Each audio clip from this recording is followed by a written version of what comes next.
You're live. Good evening and welcome to the Planning and Zoning meeting today. Today is Tuesday, May 27th. Have a call to order. I'm going to check first if we have any conflicts of interest tonight. None. We will move on to public participation. Do we have anyone in the public that would like to speak on anything that's on like this consent agenda? Or we have one. Do I got to swear him on that? Okay. Good evening. My name is George Pearson. Before you approve the minutes on your agenda, please check the members list, list of members present. I believe the list of members present is correct, but Mr. Kaiser is listed as the chair, and the rest of the minutes make it clear that Mr. Thurston was the chair at this meeting. Now I'd like to talk about the Mesa Grande Drive road extension that has been proposed. This may or may not come before you, but it is something that is of interest, and this is public comment. There's something like $60 million that has been promised for this roadway. The money's not here yet, but once the money shows up, it's pretty sure that that roadway will be built. It is on the future thoroughfare map, and while the need for this roadway is debatable, it does seem to be coming. My ask is that we build this as a true 21st century roadway. What I mean by this is that safety be the main driving force in creating this roadway. Safety for all roadway users, with special consideration for the vulnerable roadway users. It's well documented that the percentage of vulnerable user deaths is disproportionate with what seems like little concern. AASHTO has recently updated and published their bikeway design guide. This includes guidance for protected bikeways and extra protection for bicyclists and pedestrians at intersections. While Realize does not include this type of cross-section, and maybe it should be added when Realize is updated, Realize does allow the director to approve alternative designs. A design blessed by AASHTO would certainly be covered. So if we're going to build Mesa Grande, let's build it as a 21st century roadway that is safe as possible for all roadway users. Thank you. Thank you. Do we have anyone else in public comment?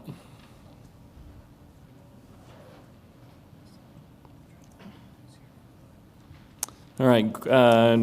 Do we have anyone here that's going to be speaking on the MRA from the public? I'm just trying to get another. Okay. Well, other than staff. Okay. It's the last thing, so I think we're okay then. So then everyone here is basically here for the new business on the major amendment. Is that correct? Okay, thank you. All right, then we'll move on to the next. We have an acceptance of the agenda with the, I think we got to have that alteration of the, no, the alteration of just on the notes. Okay, so you got those taken care of.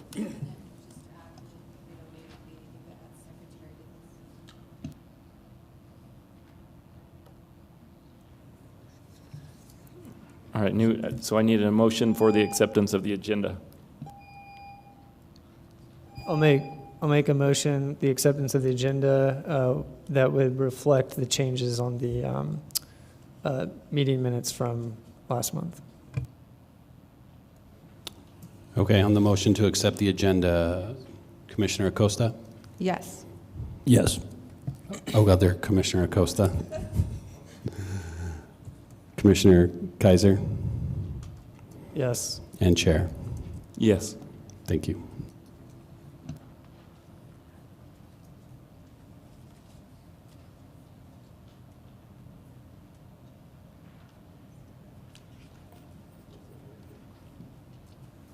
So the next one is just going on to the consent agenda is passed. Okay, and then we needed the acceptance of the agenda as presented. Isn't that what we just did?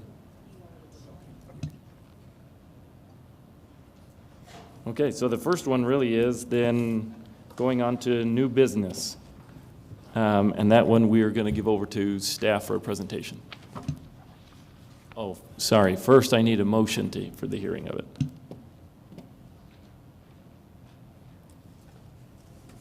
So just for a point of order, so the motion is to hear the item, and then we will make a motion to approve. But what happens if we wanted to vote an option that was not to approve? Like, what if it was to table or something like that? Do we make a motion at that point to table? Okay. So I'll make a motion to hear or approve item 7.1. I'll second that motion. Commissioner Acosta? Yes.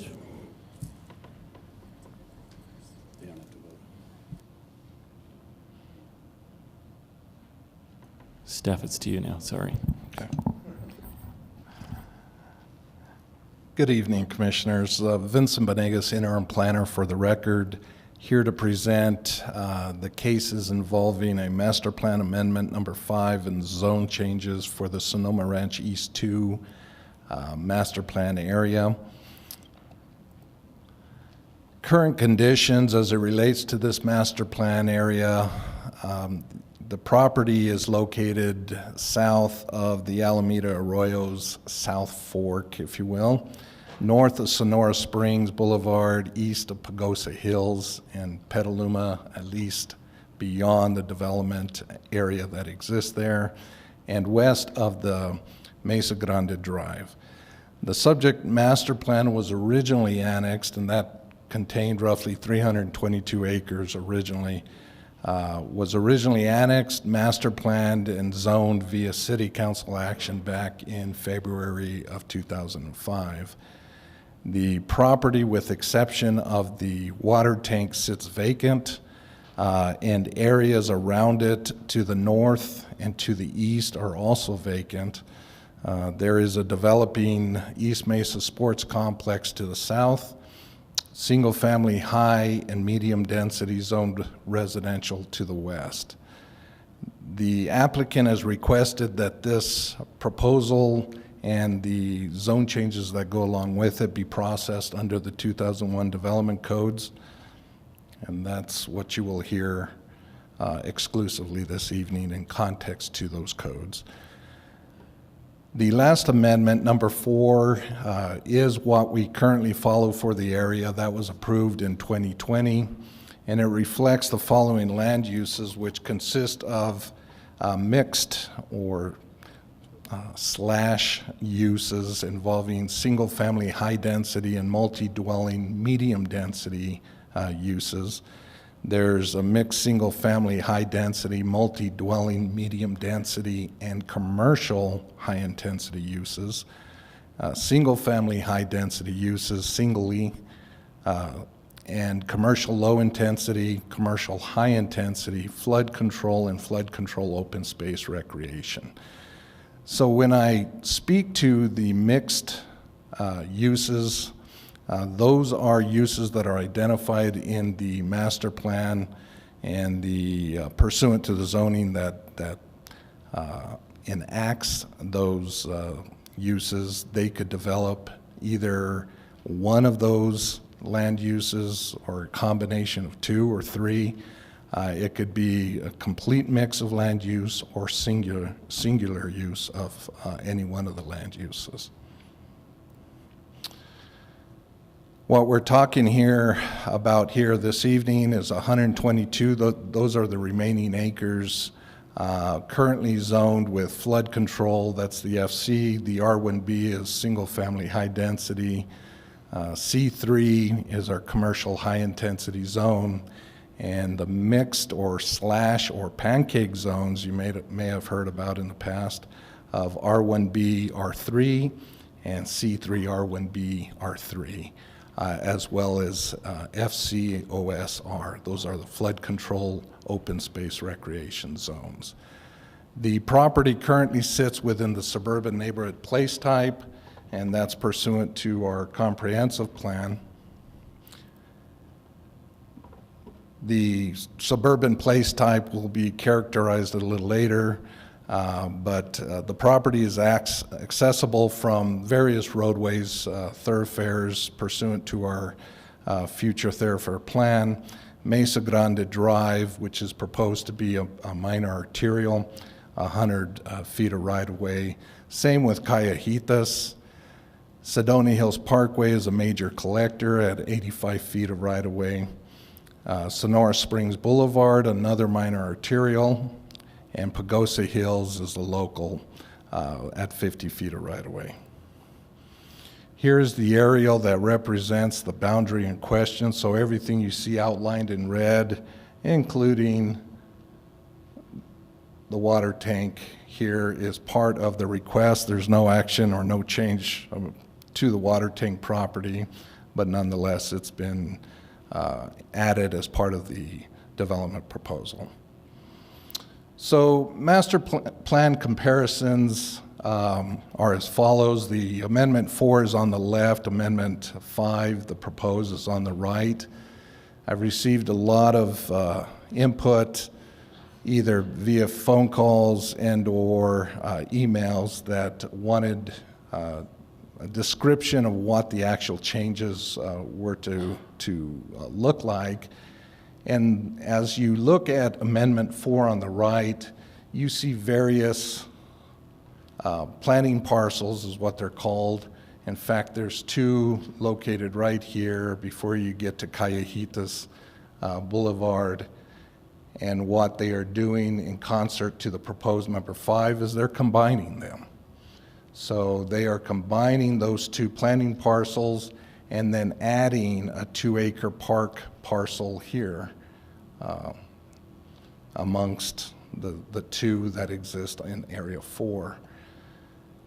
The land uses that are specific to Amendment 4, the upper 8-7 consist of single-family, high-density land use designation, and H8 below is single-family, high-density, as well as multi-dwelling, medium density.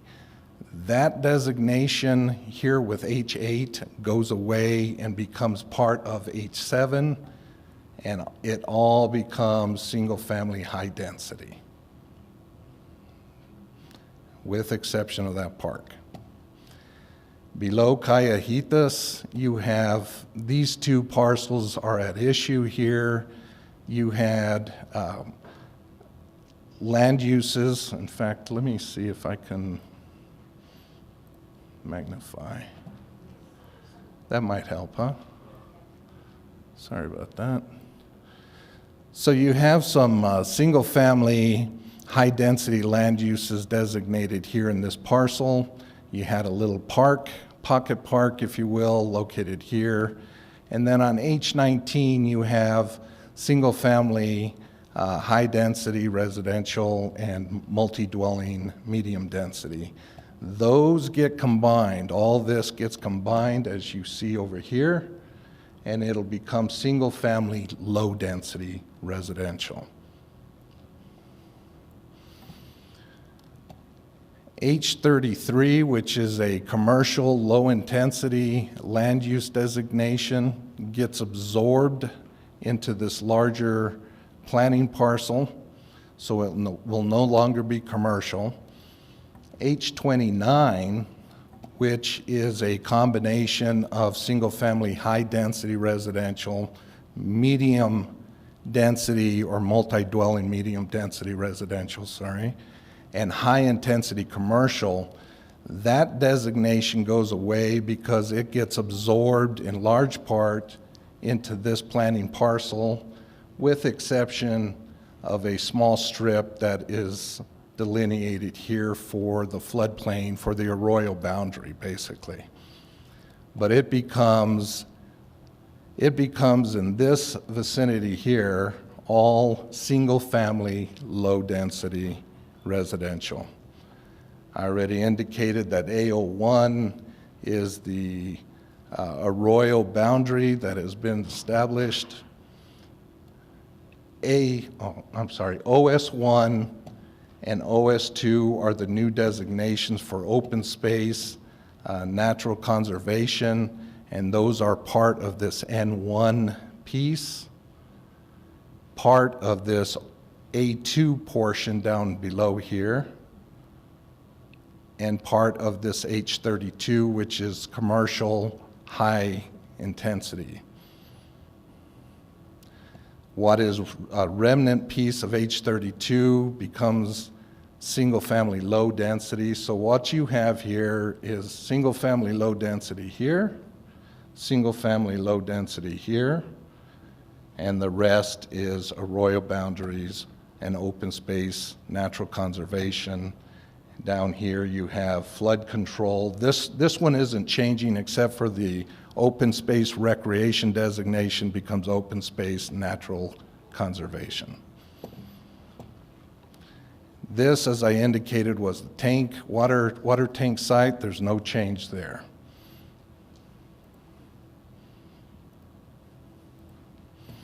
This is the existing zoning that basically implements the Amendment 4 provisions. I've already stated what these uses or these zoning designations are, but again, you can see that this piece, this larger piece here in light yellow at least, yeah, and this one down here, those are all the single-family high-density zoning districts. This R1, BR3, this one, and this one down here were the combination single-family high-density and multi-dwelling medium-density districts. And then this one is the same except it adds a commercial element of high intensity. You have commercial low intensity there. So the zoning that you're seeing here implements Amendment 4. This piece right here, just for the record, is located in air based on the research conducted. 2 ordinances were found that clearly indicate that this piece here should slide over to where it was originally. For whatever reason, it was mapped at that location, and there's been a request to change that. So this piece, this FCOSR, slides over to the left. That's the current location for that zoning designation.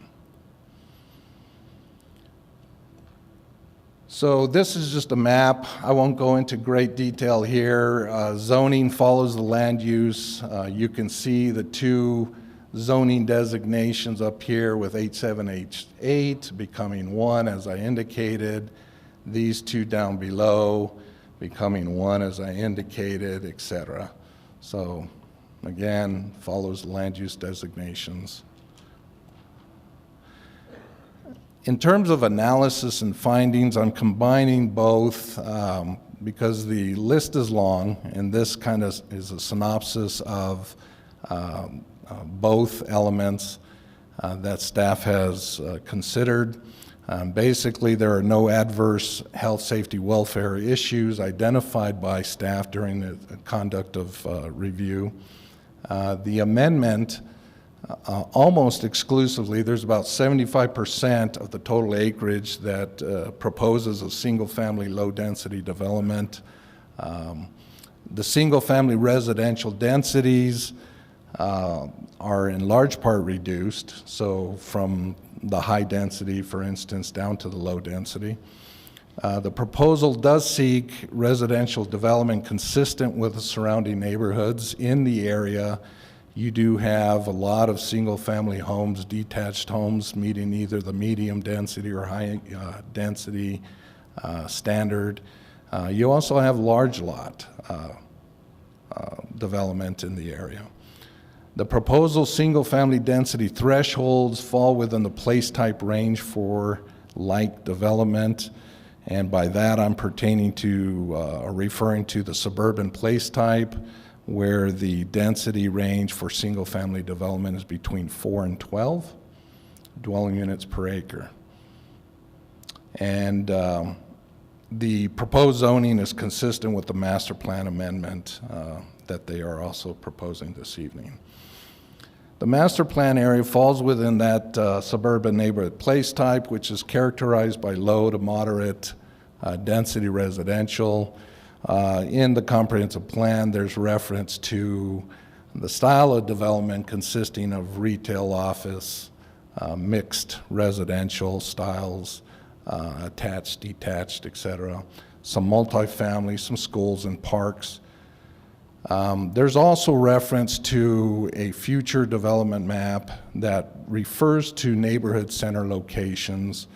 The neighborhood center itself is a type of development pattern, if you will, that begins to really emphasize mixed use, but in the context of a neighborhood level mixed use. So it's not after the big box type development, it's after any development that helps serve the neighborhood.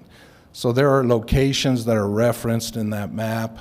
One is north, they all straddle Mesa Grande Drive, but one is north of the northern boundary of the amendment, and there's one more or less in the center, between, closer to Callejitas, but between Callejitas and Sedona Park, I believe. At that location, and one further south beyond the development boundaries on the southern border. The applicant and the representative have submitted a letter. It's been included in your packet.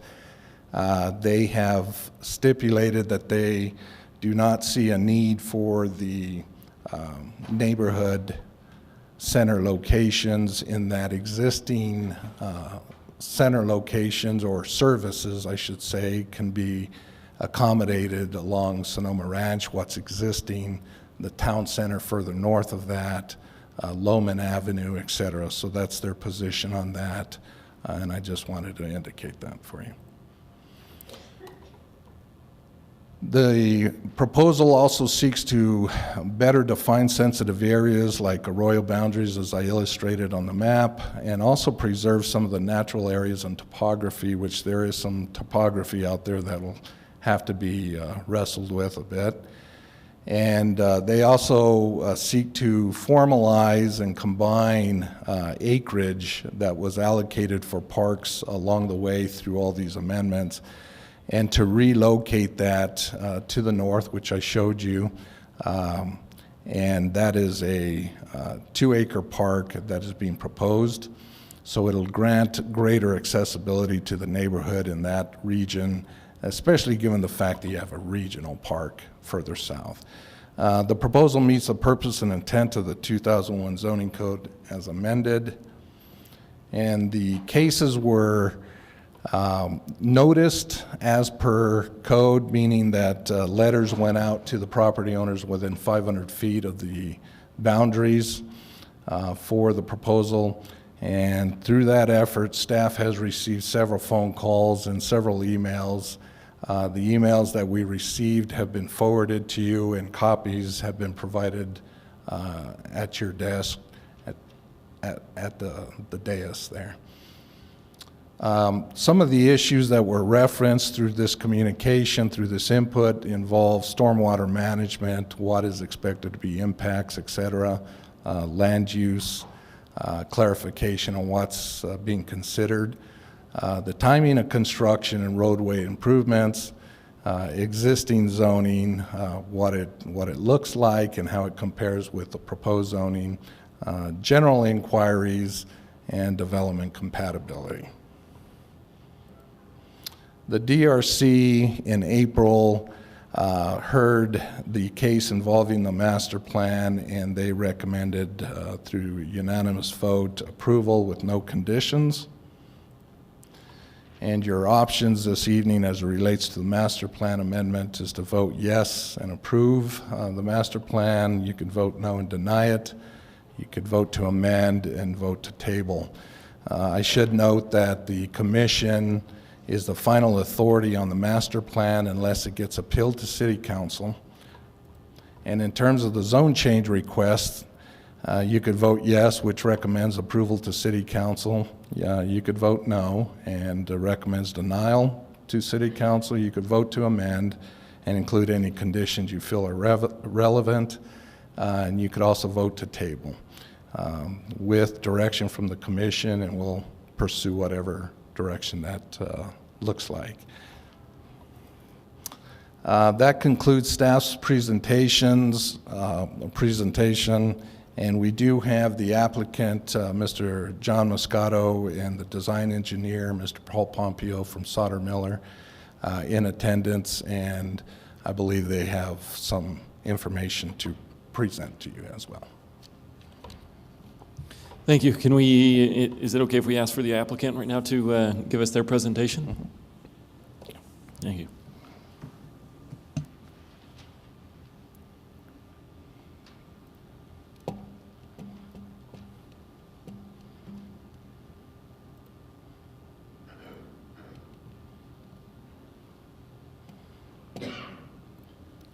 Just go up there, John. You can use whatever slides, I don't know.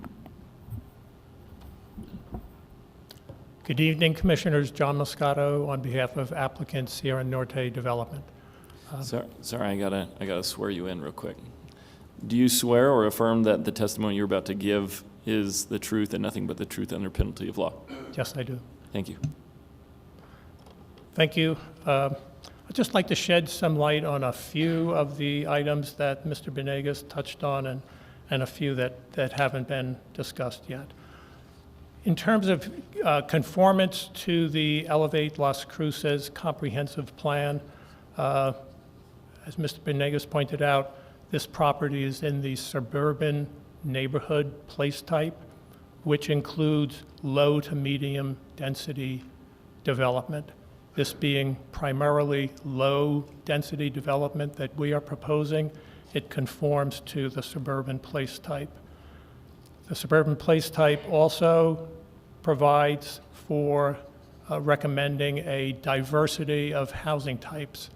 It's been over a decade since low-density, large lot subdivisions have been developed in the Sonoma Ranch area. Everything around it is smaller lots, more traditional sized lots. So this does include some diversity, which is lacking right now. We're also supposed to provide transitions under the suburban place type. If you looked at the future development map, the property to the east is rural neighborhood, which is large estate lots. So this lower density development that we're proposing between Callejitas and Sonora Springs provides that easy transition between the traditional sized lots west of Pagosa and the area in the future rural neighborhood. It's important to realize that even though Elevate Las Cruces allows for other uses besides residential, it allows for some commercial, it allows for some multifamily, it doesn't require any of that. So I want to make sure everybody understands that there's a distinction between allowing and requiring. So we're not doing anything that isn't required. The suburban place type recommends minimizing grading activity. Our project engineer, Mr. Pompeo, will speak more about the technical aspects of our development, but just in a broad stroke, there's massive elevation change west to east on this property. Our proposal would minimize grading. If you were to develop this as a traditional neighborhood, the entirety of the property would have to be graded, stripped, lots of retaining walls, and so on. The neighborhood place type also recommends preserving the thoroughfare corridors, which we do. Callejitas, Sedona Hills, Sonora Springs are all maintained. Just to clarify a couple of issues that were raised in the write-up that you received from staff. Mr. Benegas did mention earlier that despite the fact that the write-up indicates that mixed-use development is being eliminated, that's actually not the case. There is no mixed-use development in the area that we're proposing to be rezoned. It's layered or stacked zoning, so you can select any of those, but it's not mixed in the sense of multi-uses in the same lot or the same building. The question of the neighborhood centers is, I think, is important to detail here. The future development map is not precise in the way those neighborhood centers are located. There is a neighborhood center located between Callejitas and Northrise. Our justification letter indicates we believe it's a better use for that to be located at Northrise, since Northrise, coming down from Mesa Grande Drive, say from the high school, south on Mesa Grande Drive to Northrise, would then lead you to that prime development corridor around Northrise. So we think that's a better solution since what's shown on the map is more or less equidistant between Callejitas and Northrise. We selected Northrise. The one that is east of the boundary of our property, that is east of the future Mesa Grande Drive, does not show in the future development map as bordering our property. It is east of our property. Even though we are not proposing any development within our property of that neighborhood center, there is still the possibility that a future developer could develop the eastern sections of that neighborhood center if there's a market for that later. The last neighborhood center that's referred to in this general area is the one that's roughly between Sonora Springs and Sonoma Springs. We recommend that it be placed at Sonoma Springs, since that's the intersection that leads to the East Mesa Sports Complex. Again, we think that's a much better use. And of course, there's one farther down on Loman, which is far outside our property. And I think, the issue of what and how much commercial needs to be in this Mesa Grande Drive corridor, how much commercial needs to be built with all of the neighborhood centers, I think is an important one for us to touch on just a little bit. And what I'd like to walk you through is how the Sonoma Ranch Boulevard corridor has developed or not developed over the last couple of decades. If you can picture driving south on Sonoma Ranch Boulevard, the first major intersection in this general area is Sonoma and Callejitas. So in Sonoma and Callejitas, there are 4 corners for commercial development, and in the past 20 years, not a single one of those corners has been developed. There's simply not a market for it. The next one is Sonoma and Sedona Hills. That one has 2 corners east of Sonoma Ranch Boulevard.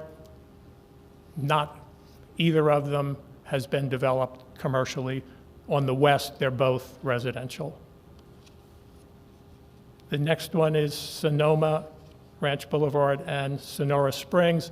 There you have the same situation. To the west, no commercial. To the east, there's 1 commercial vacant and 1 that's been developed as multifamily. Sonoma Ranch Boulevard and Sonoma Springs, another one, 4 corners, all commercial, 0 development in 2 decades. And lastly, at Sonoma Ranch Boulevard and Loman, 3 corners commercial, 1 has been developed in the past 20 years.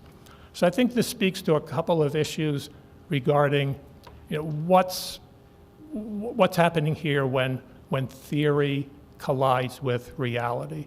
And, in my experience, reality usually wins out. And the reality is, even though this Sonoma Ranch Boulevard corridor has been developed for 20 years, completely developed in terms of residential housing. All of the rooftops that would be served by commercial exist and have existed for a long time. There's been very little commercial development there. And what's the impact of that on the developer, on the city, and on neighboring property owners? So the neighboring property owners have vacant land next to them, vacant land, weeds, dust, et cetera.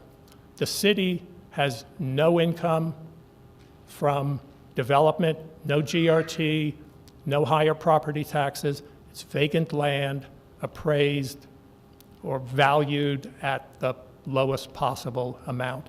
From a developer's standpoint, the developer sits on the land for how long? 10 years, 20 years, 30 years? What's a reasonable length of time for a developer to hold land and get no return on it?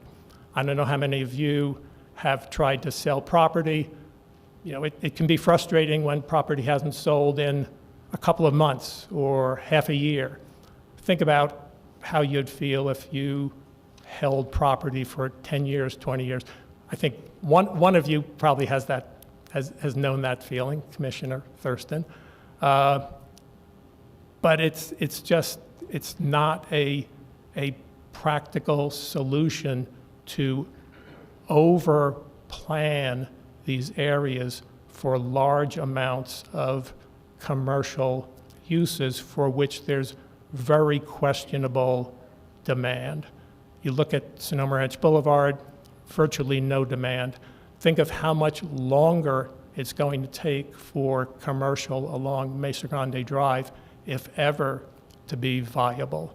So I think we just need to take a step back, realize that there's a reality we need to face, and that the highest and best use for this property that we're proposing right now is for housing. North of Cayajitas, it's medium density, probably around 4 units an acre. South of Cayajitas, it's the larger lots, given the rough terrain, and what we feel is filling up a gap for housing, that a housing type that hasn't really been built in the city in the last 10, 15 years. Anybody who wants that type of housing has been forced to go out into the county, so the city loses the ability to attract that type of housing within city limits. So we think it's an important housing type to include, and that's why we are proposing it for this area. Thank you for your time. Thank you. Are you going to have your engineer give a little bit of background as well? Yes, Thank you. thank you.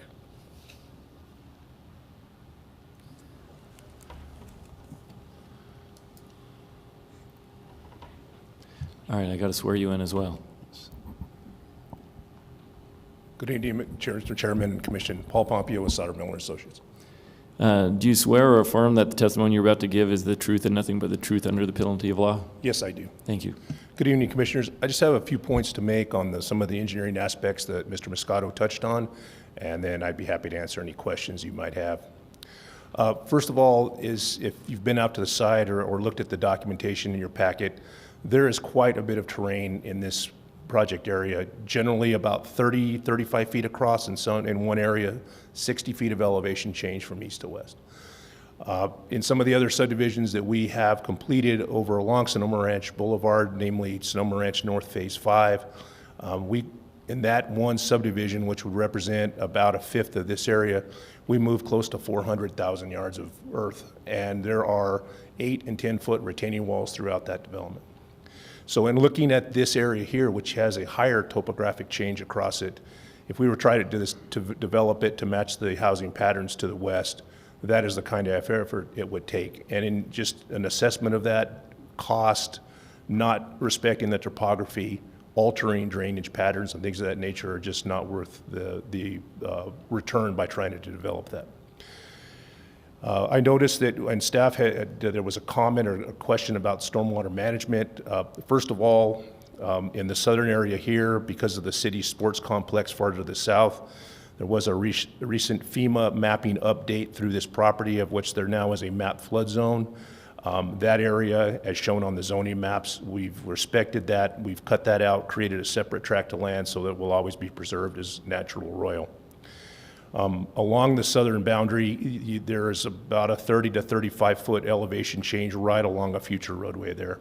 And as noted on the zoning map, it's our desire, we're not going to try to do anything with that ridge.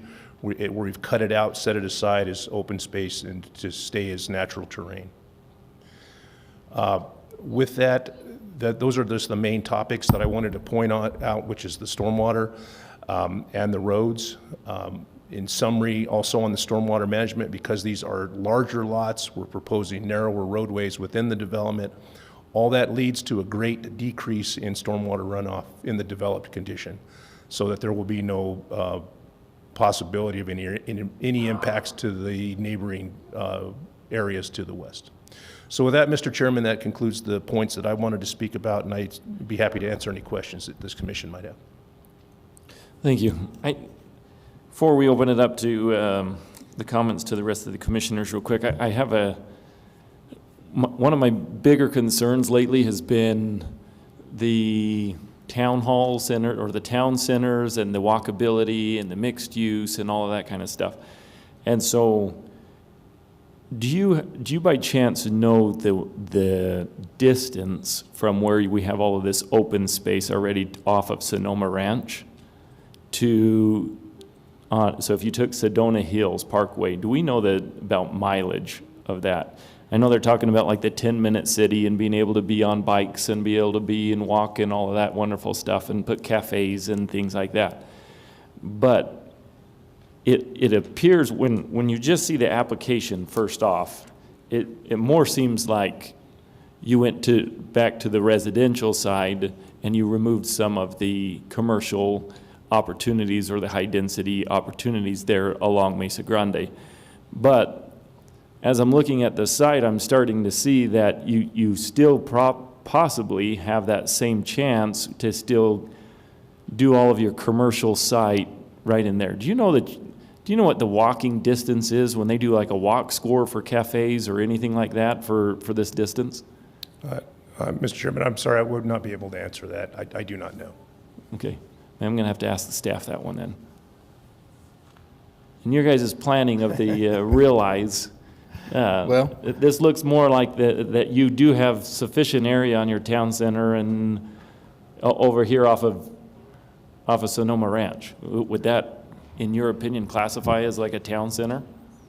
Mr. Chairman, members of the commission, the town center walkability index or the threshold they try to attain, I can't speak to, but I can speak to the neighborhood center. They try to elevate, they try to have a half-mile walk shed.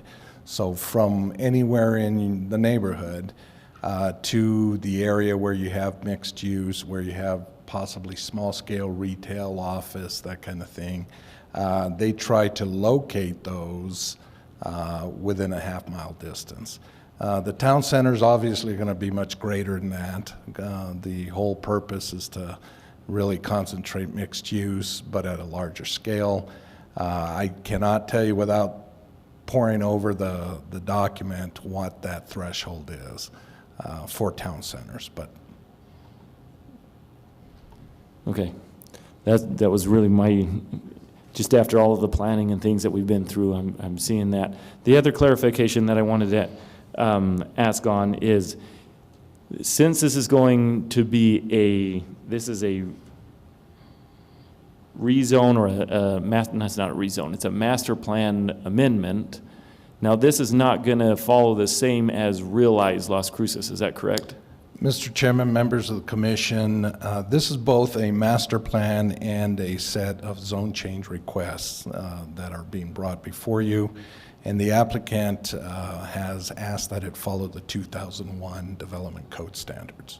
Okay, so the zoning that is going to be designated in here is not going to have the mixed use zoning that you would see in like what's like the NH1, NH2, where you're starting to see that they have the mixed opportunities to put an office center or other things like that. This is going to be more designated only for residential, is that correct?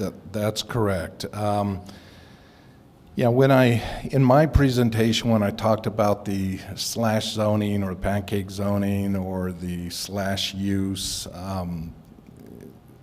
I indicated that the the developer could develop with any one of those land uses in mind. They could do one, they can combine them, they can combine all three, if there's three, if there's two, whatever.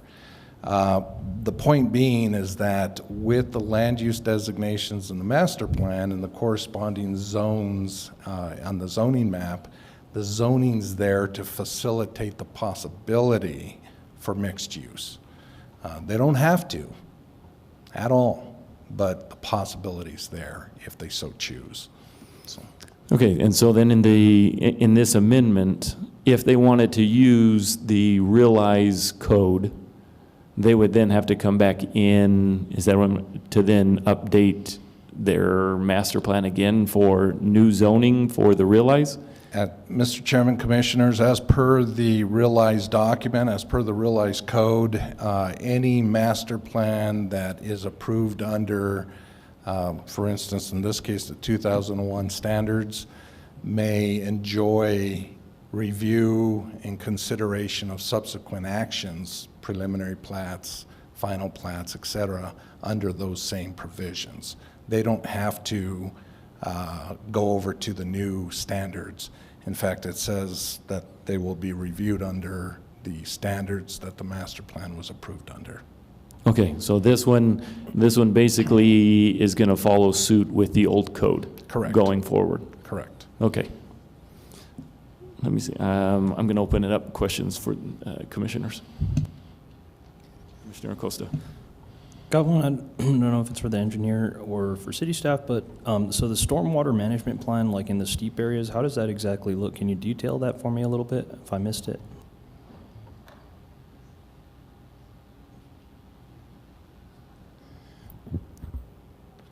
Well, obviously, on the terrain that's out there now, you're covered by the hard cap over the desert floor plus the existing vegetation. So it's our intent by the larger lot development that the lots, to the max they can be, it just stays in its natural condition, undisturbed with both vegetation and the soils that are on the surface. Other areas that when the home developments come in or when the roadways are, we'll have to use stabilization techniques where there's cuts, but we would like, as we've looked and set pads on this area, as we've looked at development, we're trying to set those pads at the existing grades that's at now so we can keep earthwork to a minimum, so we can keep erosion to a minimum as well. So I guess in turn, yep, would there be like phasing, there's phasing to where that's going to be so that, some major flood wouldn't just kind of come while development's happening? Well, it's our intent for the natural waterways that are out there now, whether it's the primary arroyo that's in a flood zone to the south or other areas farther to the north, we respect those areas and stay away from those with our development. So we're not going to be filling them in or realigning them. We're going to be respecting them and working around them. Thank you. And I do have one more question just in regards to safety. So narrower roads and pedestrian access, how do you assess that kind of impacting things? Well, if we go to larger lots, then there'll be less traffic there. Some of the other techniques that could be used on a development like this, I don't want to get into specifics because we're not far along in the design, but other aspects are to have a narrower road section, but maybe have an offset trail as a loop through the area to provide more pedestrian safety away from the roadway itself. Other techniques on larger lots is to mandate through the development standards of that subdivision additional off-street parking, longer driveways and such to keep people from parking on the roadways themselves. So using those kind of techniques, if once implemented, then there wouldn't be a need to pave out to 35 or 37 feet like you normally see in a residential subdivision. We can narrow those down to say 28-foot roadways, and they would provide appropriate access as long as the pedestrian safety and off-street parking was provided for. And so I don't know if this is for Vincent, but how do we potentially look at making sure that that gets implemented along the way, I suppose, and not kind of just approved with narrow roads.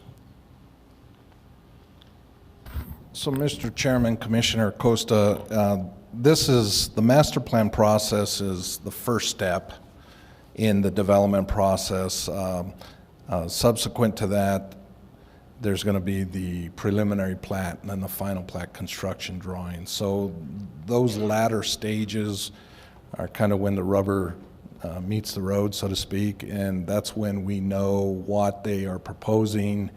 That's when we go to additional review via DRC or Development Review Committee, and we have the standards in place already as to what they have to comply with, and any deviation to that is a request to DRC specifically. So that would be brought to your attention at that time when those steps come forward for consideration by this body. Okay, thank you, Vincent. I think those are kind of some of my questions, and turn it out to the rest of the commission. Kaiser, go ahead.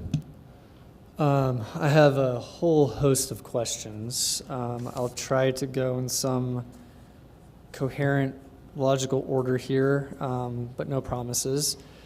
First, I think most of my questions, at least at the beginning, are directed to staff.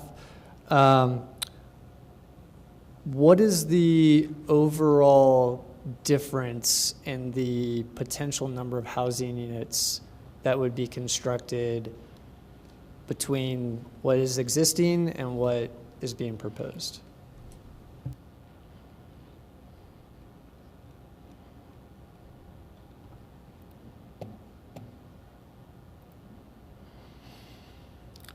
So, Mr. Chairman, Commissioners, Commissioner Kaiser, staff did an analysis based on the data sheet or data housing count, density counts that they provided, the applicant provided for Amendment 4, and compare that to Amendment 5.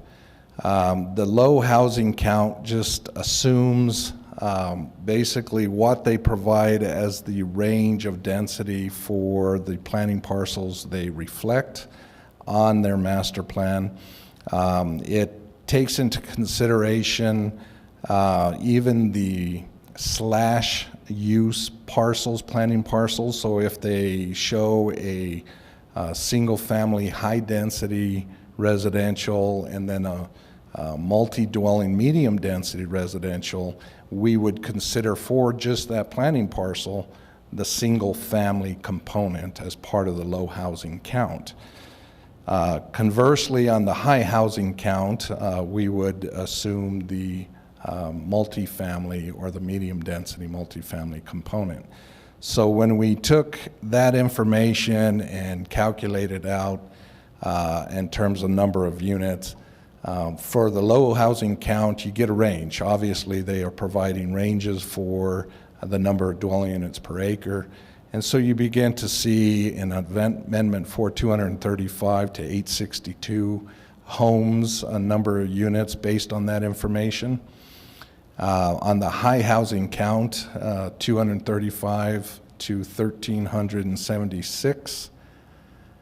And then on Amendment 5, given that it's more direct, singular type of zoning, you get 230 on the low end and 552 on the high end. In both instances, for Amendment 4, there's a potential for 3.97 acres of commercial, and with the possibility for additional commercial ranging or going up to 11.22. Those are part of the slash land use planning parcels, which they may or may not build to that standard.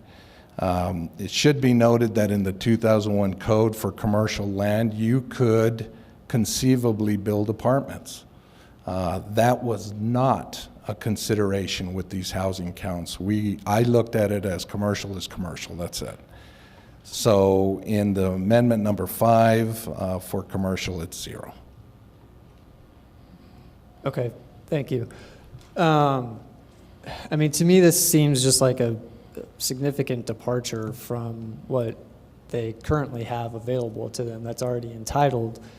And it would appear that there's plenty of flexibility in what they can and cannot do. So just sort of thinking aloud here, you know, I think one of the arguments that they're making is that there's no market for certain types of development, but it seems like they already have plenty of flexibility to do the things that they think better fit market realities. Just in the housing alone, and then the commercial and the mixed-use components, it seems like there's plenty of flexibility there. So I guess my question is, why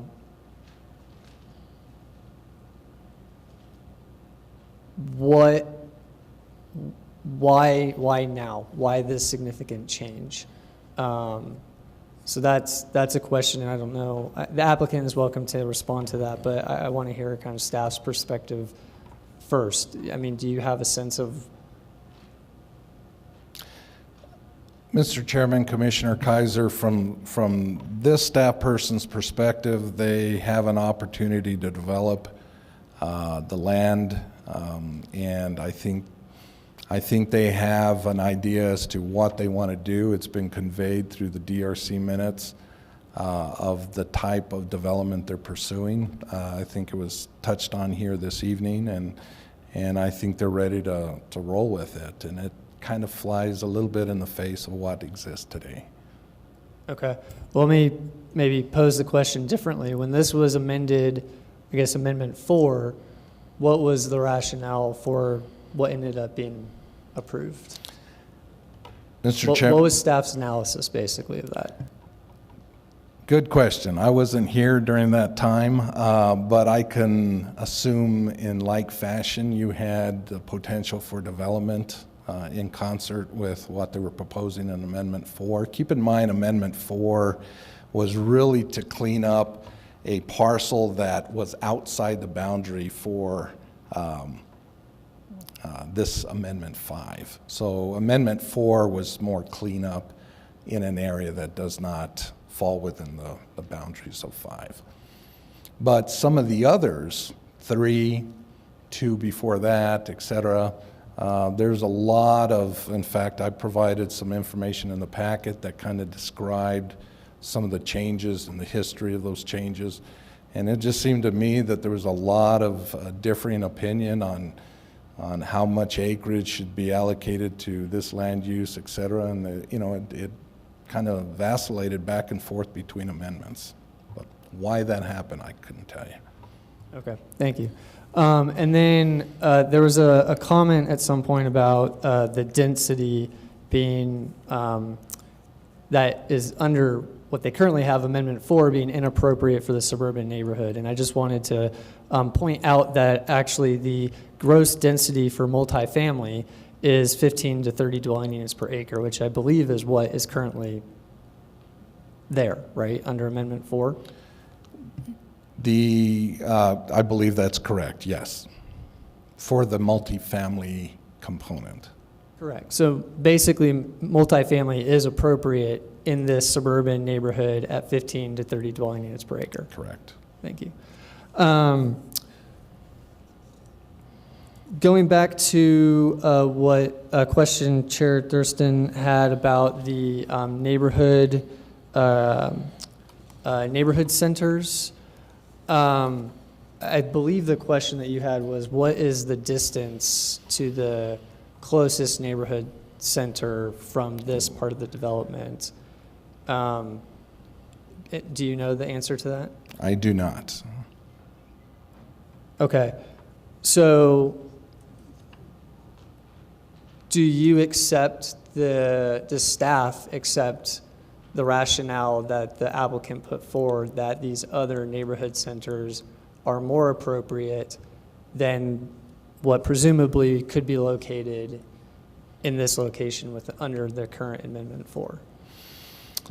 Mr. Chairman, Commissioner Kaiser, the comprehensive plan is rather unique as it looks at neighborhood centers, particularly. there's language in there that talks about the ability for the location of neighborhood centers to shift slightly, and that's literal context. And then there's another section that kind of implies that they can be relocated to a much greater extent.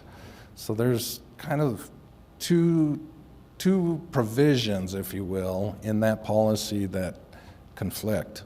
So which one's right, which one's wrong, I couldn't tell you. I could just tell you that the portion that I referenced as it relates to the 3 locations near this boundary certainly seems to imply that a slight shift is warranted. It also says that in the neighborhood center context that this is above and beyond any commercial corridors, any other neighborhood centers, and any other town centers. So if you look at that language, then the distribution of neighborhood centers throughout the city is certainly implied. Okay, thank you. Just to kind of pull on that thread a little bit more. So the neighborhood center is defined in Elevate Las Cruces is that these are walkable activity centers to provide local employment, shopping, and entertainment opportunities and provide for a diverse mix of residential living options. Neighborhood centers are located at key neighborhood intersections and provide transition between single-family residential neighborhoods and areas of higher development intensity. So I certainly can see how you might want to flex this, to find the best location. But I'd also counter that part of the whole reason you have a neighborhood center is to provide amenities that are more easily accessible by transportation modes other than the vehicle. And given that we don't know how far the closest neighborhood center is to this section of the development, I'm having a hard time tracking how that specific change would be consistent with Elevate Las Cruces. I also want to point out, and I know that this development is not beholden to the Realize Las Cruces Development Code that just took effect, but one of the central points of that effort was to create more mixed neighborhoods, neighborhood amenities, different types of housing. That was one of the driving factors behind that. And I know they're not beholden to that code right now, but I see Amendment 4, what they currently have, as being more in line with what we just did than what they're proposing here tonight. I see this almost taking a massive step backwards. So I just want to point that out, that I think while I recognize that there's a need for some of the flexibility there, I'm not quite sure I see an analysis that tells me that they're being consistent or in line with the spirit of both Elevate and the process that we just undertook with the updates to the development code. I also just want to point out, because the comment came up that, the market sort of dictates things that we do, and these commercial parcels have gone undeveloped around Sonoma Ranch. It's also true that low-density development, residential development, undercuts the economic realities of commercial development. When you have a low-density dispersed population, you can't support those smaller neighborhood retail and commercial centers. It just doesn't work. That's why you have to have these massive strip malls. That's why you have to have the Walmart supermarkets, because that's the only thing that can support a low-density population. What I see with Amendment 4 is an opportunity to actually increase the density and to make those now more viable. If we just sit here and say, well, the developer doesn't think that commercial is ever viable, then we're just going to end up with sprawling residential single-family development and no commercial services. So it is a balance for sure, but I don't think we can easily just dismiss that and say, well, the market didn't support it in the last 5 years, and therefore we're just going to turn everything into single-family, low-density residential. The other thing I wanted to point out, and maybe staff could talk a little bit about this, But I noticed in one of the staff reports, or in the staff report, I think it was one of the exhibits, it would appear that almost all minimum residential density requirements would be eliminated under this proposal. Is that correct? Mr. Chairman, Commissioner Kaiser, that seemed to be a theme in the latter amendments, but yes, that the minimum goes away. It's just capped at a maximum. And that started, I think 4 reflects some of that, and if I'm not mistaken, 3 as well. So we find ourselves in a housing crisis. Why eliminate the floor? We simply put need more housing, and now we have an opportunity to do so with Amendment 4, and with Amendment 5, we're basically saying 230 is, they could do less than that. I mean, would eliminating minimums be appropriate in staff's mind? Does staff support that? I think, Mr. Chairman, Commissioner Kaiser, a more important component to that is the zoning code and the densities that are outlined there. But if we're saying there's no minimum density, they could build less than what the zoning code says. Is that correct? That's correct. Just as an example, if I could, a little bit, R1C is intended to be, that's one of the zones that would pertain to the single-family low-density land use planning parcels that are being proposed. The R1C is intended to be our urban large lot type of development. It comes in at a maximum number of dwelling units per acre at 1. That's not uncommon for any of the zones that we have.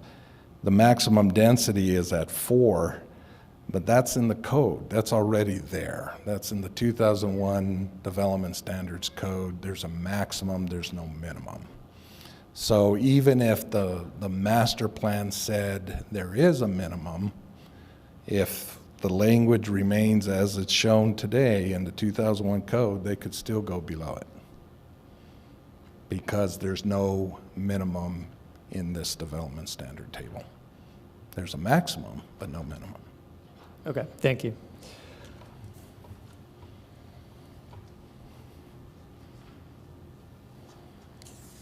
And then I think, at least for the moment, my last question is kind of to the point of land disturbance, stormwater management. It seems like one of the arguments the applicant's making is that by reducing density, it would actually reduce land disturbance, grading requirements, whatever it may be. Was there any consideration for any type of cluster development that would essentially achieve the same thing? In fact, probably reduce the land disturbance even more. So if that was a central tenet in this update, was there any consideration for something like that? Mr. Chairman, Commissioner Kaiser, it's funny you brought that up because as that question was asked, that came to mind, but it certainly wasn't part of the discussion I've had with the applicant or the design professional. Paul. Okay, thank you. That's all I have for the moment. Anybody else? All right. We're going to move on. Going to move on to public comment now. And I got to find my sheet real quick. Drawn on 15 sheets. All right, we're going to start on public comment on the, do you want to go from the front to the back? We're going to start on the left side, my left side, and we're going to start in the front. Any of those who have public comments, go ahead. We'll go for the first row. Anyone public comment? I guess I should say raise your hand if you do want to talk on the left side. We got one in the back. First, go ahead and come on up.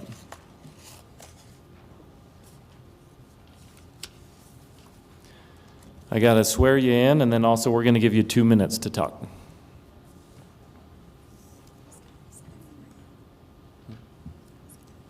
Thank you. Yeah. My name is Michael Harris, for the record. Okay, Michael, do you swear or affirm that the testimony you're about to give is the truth and nothing but the truth under penalty of law? Yes. Thank you. Thanks, Commissioner Chair. So up front, I don't live in this area, but my work does take me through there quite often. I used to live in the area also, kind of in that Sonoma Ranch development. And I had emailed a comment saying that I was kind of generally in favor maybe of this change. But also, I have a lot of mixed feelings about it. Having the commercial there right in the neighborhood is generally good. I think people should be able to go there and not be forced to walk. I think in answer to a lot of the questions, the answer is 2 miles. I checked that on the map, so you can cross-check me, but to the nearest commercial area, I think it's 2 miles. So that's quite a ways to have to drive for any sort of service. That said, putting denser development on the outskirts of town and forcing all of those people to drive into town where there's actually commercial development is not so great maybe from a traffic perspective. And it does sound like there might be legitimate technical reasons why you might want lower density in this area. Certainly having to move a lot of dirt is not real environmentally friendly. There's the flood control issues and all of that. And plus, the low density development is also not real financially stable for the city. It costs a certain amount for the city to provide utilities to a certain amount of road. And if you've got 10 houses on that road, that pays for that stuff a lot better than if you had 5 houses or 2 houses. So, long-term sustainability is also a question. But moreover, I think that we should listen to the folks who live there and see what they want.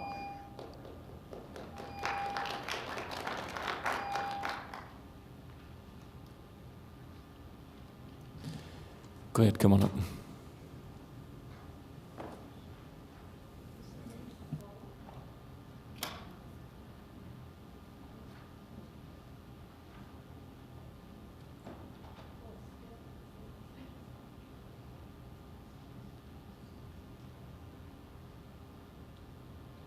Hello, my name is Vicki Helwick. Do you swear or affirm that the testimony you're about to give is the truth and nothing but the truth under penalty of law? I do. Thank you. First of all, I'd like to say that our family is supportive of this zone change.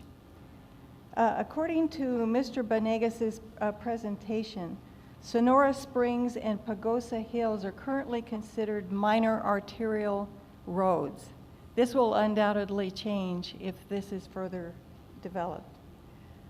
We would recommend, our family would recommend that Sonora Springs from Calle Abuelo east to Pagosa Hills be modified to include medians and speed bumps such as you can find on Callejitas west of Sonoma Ranch.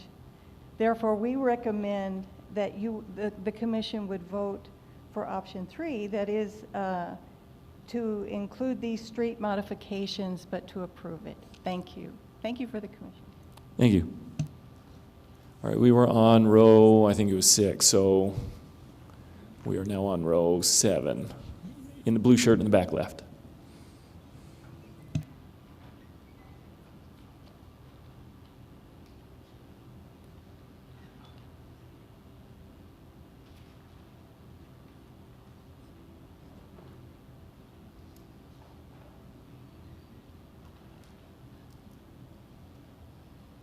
My name is Stephen Vantine. I'm resident of the Sonoma Ranch area. Do you swear or affirm that the testimony you're about to give is the truth and nothing but the truth under penalty of law? I do. Thank you. Just had a concern about the tax base. How will fire and police be supported with these changes? Will there be an increase of taxes, i.e. like a Melrose tax like they do in other suburban areas?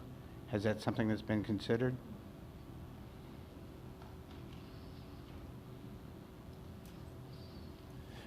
I'm being told we just take comments right now, and then we'll address all of those afterwards. Okay, that's all I had. Thank you. Thanks.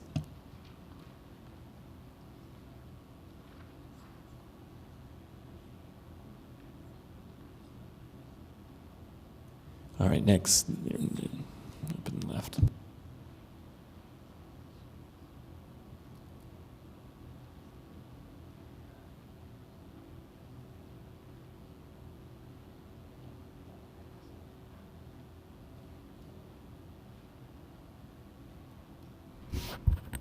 Good evening. My name is Mary Wasson. I am a resident of Sonoma Ranch East, and in answer... Oh, Do you sorry. swear or affirm that the testimony you're about to give is the truth and nothing but the truth under penalty of law? Yes. Thank you. In answer to your question as to how far this area that in question is from commercial, it is approximately, my sister lives very close to Sonoma Ranch, where you have a lot of commercial availability, but yes, nothing has been built up yet. So in fact, if you were to build up that as commercial on Sonoma Ranch, this whole area, you could walk. It would be approximately 15 minutes from anywhere in the neighborhood to Sonoma Ranch. So give or take, depending on how fast you walk. So hopefully that answers that. I think we're all happy. I think you can see that from the turnout today that we care very deeply about our neighborhood. We have invested heavily. In fact, for most of us, our life savings. And I would venture to say that the majority of people here are very much in favor of the passage of these plans as presented. Thank you. Thank you.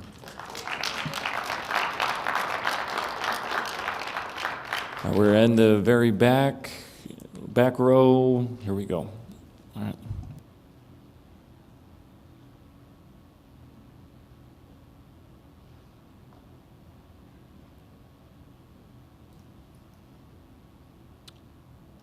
Hello, my name is Joey Provencio, and I live...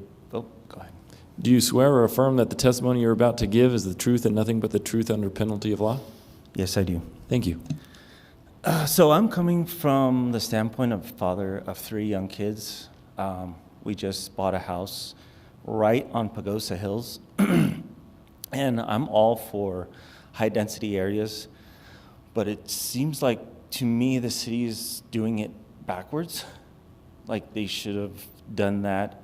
They need to do that in an area where it makes sense, where there's not already a bunch of residential homes. Like me and my wife and my kids always take walks through there. And I can just imagine commercial comes in, like that ruins our walkability, because that's a big street, that Sedona Hills, that's like a 4-way lane. And I can just imagine that becoming super high traffic. So I don't think you're gonna get this walkability thing that you guys want. I think high density needs to be more in like a downtown area where there's more shops, you know what I mean?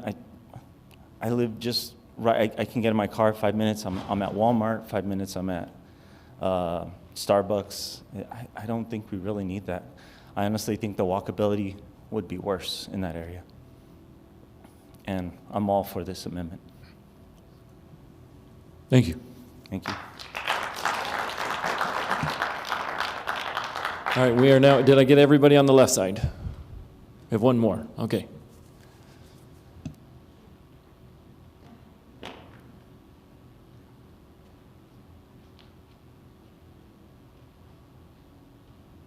Hello, I'm Linda Atwood. Do you swear or affirm that the testimony you're about to give is the truth and nothing but the truth under penalty of law? I do. Thank you.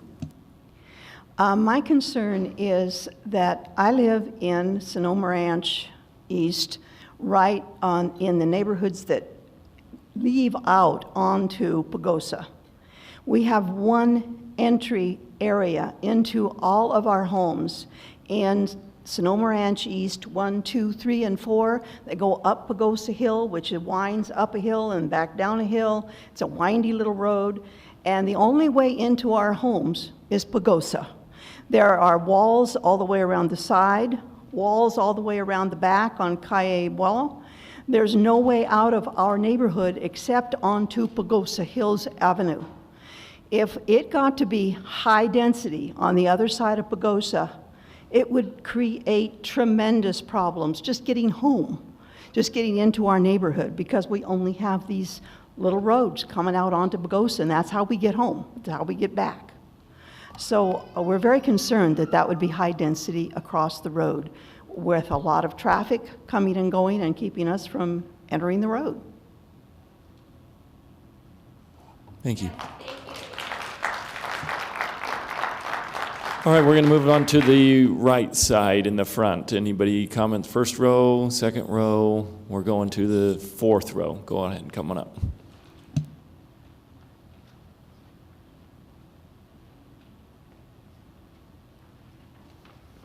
Hello, my name is Aaron Lucas.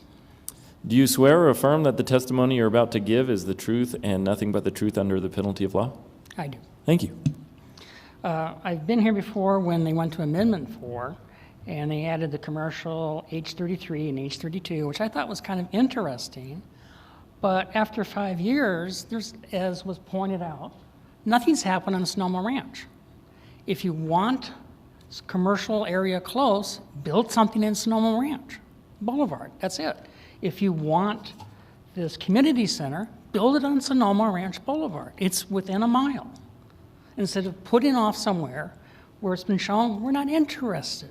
We love this idea of a very wide area with the gradient kept, low density, because we do have problems getting in, and it seemed from maps that were shown on a trash barrel in our area that the entrance and exit of both of those areas are going to be off Sonoma Hills Boulevard. Is that correct? Or did they leave already? Yes, is that correct? Yes, he says it's correct. So we're all happy with it, and thank you for being here on the first day after a holiday so late in the evening. I appreciate it, and that's about that. The other questions were about, is it going to be a gated community? Do you know? Can you Don't know yet. talk Okay. into the mic for us? Yeah, that's it. But he was here, and Gotcha. you're here, and that never came up because it's not soon enough for that. But thanks for your time. Thank you. Bye-bye.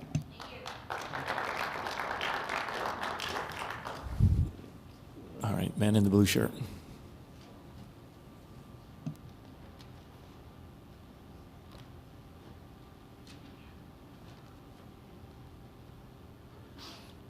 My name is Brent Shelley. Do you swear or affirm that the testimony you're about to give is the truth and nothing but the truth under penalty of law? I do. Thanks. All right. I want to add to the commercial zoning that's a mess and hasn't been used. I'm an owner at Sonoma Ranch 2, and at the corner of Calle Abuelo and Calle Hitas, where it curves right there, there is a lot that's been for sale for the 5 years I've been there, and it's nothing but an overgrown weed pit. Nobody wants it, okay? Grow what you have or sell what you have before you go and build something new. And then, in addition to what the lady said about the modifications for speed bumps, okay, I'd like to second her because need street modifications on Calle Abuelo and Calle Hitas because they have become racetracks. My home is pretty much at the corner on the loop of Galisteo and Calle Abuelo.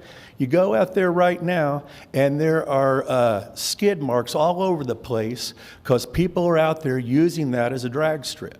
Okay, we have right down the street, half a mile within your 1 mile range, is the police department, and we have no coverage. Thank you.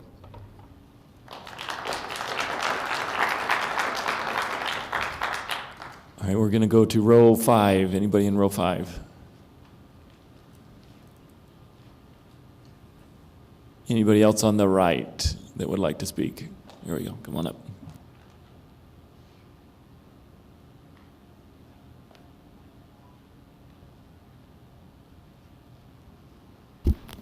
Diane Starbuck, for the record.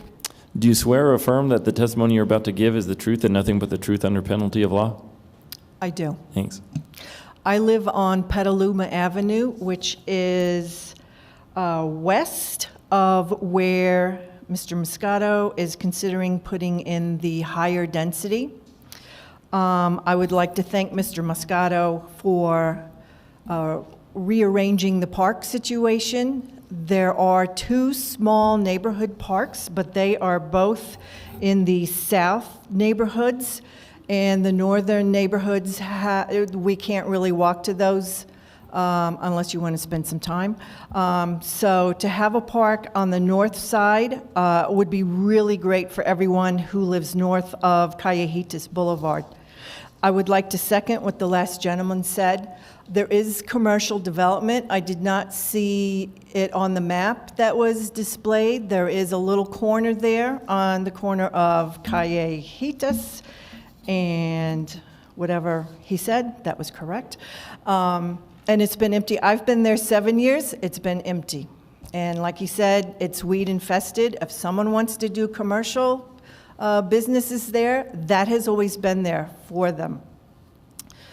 I'm also concerned about when this is developed, is Callejitas Boulevard going to be extended for the construction vehicles? Otherwise, they are going to have to be driving through neighborhoods on Petaluma or Azure Hills Road. That's the only other way to get back into that area.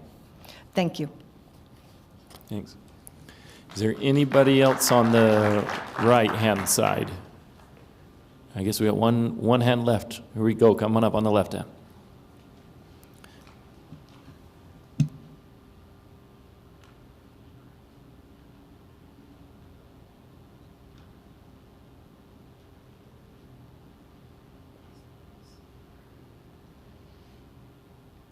My name is John Helwig. I live in Sonoma East. Do you swear or affirm that the testimony you're about to give is the truth and nothing but the truth under penalty of law? I do. Thanks. I was looking at Amendment 4 and Amendment 5. Has anybody taken into consideration the water usage on all of those residents and how it would affect the water usage in all of Sonoma Ranch? Amendment 4 has got approximately 2,000 residents that they're planning to move in there. Thank you. Thanks. All right, anybody left on the right? I believe that is everyone, so we're going to go ahead and close public comment. Oh, got one more. Found the courage. Here we go. My name is Janice Garcia, and I live on Pagosa Hills Avenue. Do you swear or affirm that the testimony you're about to give is the truth and nothing but the truth under penalty of law? Yes. I'm just going to give my 2 cents here. I'm living on Pagosa Hills, and when we first moved into our house almost 18 years ago, I considered it a dream house for us. I was looking for something with views, and we found one. Beautiful views of the Oregon Mountains right outside our front door. When we are having dinner with our beautiful windows, every time people come over to our house, what amazing views. And the realtor told us, don't worry, they're not building anything out here. This land, you don't have to worry about it. And so that was one of the selling points of why we purchased that home. And it took a lot of homes, looking at many homes, because that's what we wanted. Also the street in front of us, Pagosa Hills, we didn't have that much traffic, and now, of course, as Linda stated, all the houses there behind us in the area, they have to use that road to get to their house, which is fine. But especially now with the recreation center there, There are people driving not 25 miles per hour. A lot of, we also have a lot of the vehicles that ride in the desert out there, that are going out there, kids on their dirt bikes, and they're just going crazy on the road, you know? It's ridiculous. I worry that there's going to be an accident soon out there, and that is without this proposal coming to light. So I'm just worried about our street, I'm worried about our neighborhood, and I don't want it to get worse than what it is already. So I'm also worried about the drag racing that's going on. Those guys are good at it. They race 2-3 races, cops are going to come and they take off. I just want the assurance from those who are going to be building. Thank you. Thank you.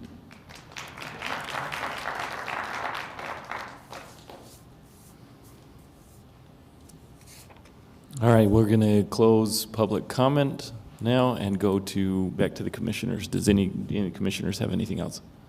Kaiser. Yeah, I appreciate everyone coming out this evening to speak on this item. I just wanted to clarify a couple things with staff. So can you just clarify once more what it means to not have a minimum density?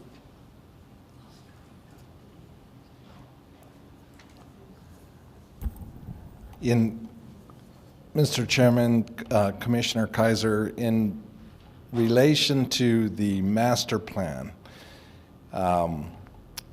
master planning, at least from the perspective of what the city of Las Cruces has done for a great many years, is they typically will provide your low and high range for the variety of land use designations they propose in any given planning parcel. What I saw with this master plan is that through the various amendments, you started out with high-low and then they got away from the low, but it's still, you still have to point to the regulations in effect, the zoning regulations in effect. So even though the master plan might not have a minimum, the zoning, which ultimately gets approved for whatever amendment takes place, it is stipulated in a page of the development standards that illustrates all the zoning designations, what the maximum density allowance is. There is no minimum density. So even though the master plan may or may not have a minimum, as long as the zoning coincides with the land use designation, they can certainly develop to a lower density standard, but not a higher standard. There's a cap, a maximum, but no minimum. Okay, so basically there's no requirement for them to build high density anything. That's correct. They could go below that. Yeah. Okay, and in fact, there's no requirement for them to build any multifamily. That's per correct. the current zoning. There's no requirement for high density multifamily development. That's correct. So as it stands today, there is no requirement that multifamily high density development would take place here. That it is at the discretion of the developer, giving them flexibility. So the fact that by not approving this amendment, suddenly a high-rise tower is going to go out in the middle of the desert, that's not true. So just wanted to clarify that. I also want to clarify, because there was a comment about one of the existing roads, I believe it was Pagosa Hills, if the developer chose to do any higher density residential development, again, there's no requirement for that to take place, but if they wanted to, that would take place not on Pagosa Hills, but off of Mesa Grande Boulevard. So there wouldn't be apartment traffic coming and going off of Pagosa Hills, according to the current amendment number 4.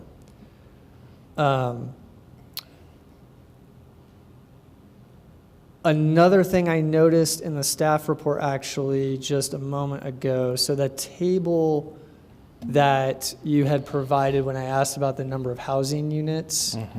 I also just now noticed, and I apologize that the table in the staff report was formatted and it was hard for me to understand, but there's also this proposed build-out number, 117. That happens to be the same for the low and the high. So is 117 units what the applicant is actually proposing to develop? Paul or John, would you like to share with us what the actual development is?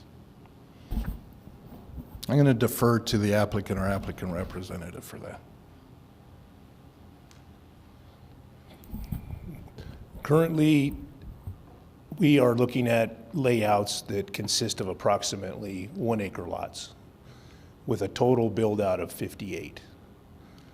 But I'm not standing here before you guaranteeing that that's what the final number will be, but that's somewhere what we're looking at right now. Right, thank you. And that 58 would be regardless of this amendment, correct? I mean, you could do 58 under Amendment 4? Well, as we, Mr. Chairman and Commission, as we go forward with this land use application and variances or to roadways and preserving topography and all these things, one of the goals in development is we have to have some certainty that that's what we can get to. And if we're stuck on high density or we're stuck on commercial, all those things, there's no guarantee that a preliminary plat's going to be approved by this commission, which may not be you all, may be others. So we believe that the zoning and the land use should be complementary to what we're actually proposing to do on the property. But couldn't you accomplish the same? I mean, what I see the current zoning, I mean, it's basically R1B. I mean, there's a couple little tiny parcels for C3, but everything else is R1B. Am I misreading? No, but we just, Mr. Chairman and Commission, we just believe that the application with the zone change to remove some of the commercial properties, to set aside vast amounts of open space, natural open space recreation, arroyo lands and things like that, is more complementary to the end product that we're trying to do. Okay, thank you. My final point was I think there are some good things to this application. I think the parcel, the park being relocated, the additional open space, the protection of the arroyos, those are all good things. I'm skeptical that the way we're going about it is the right way. So that's just where I stand. It seems like there's already plenty of flexibility, or if the goal really was to do these very specific things of reducing land disturbance, increasing open space, addressing some of the other things that we just spent 4 years talking about and seeking to address with the new development code, it really feels like we're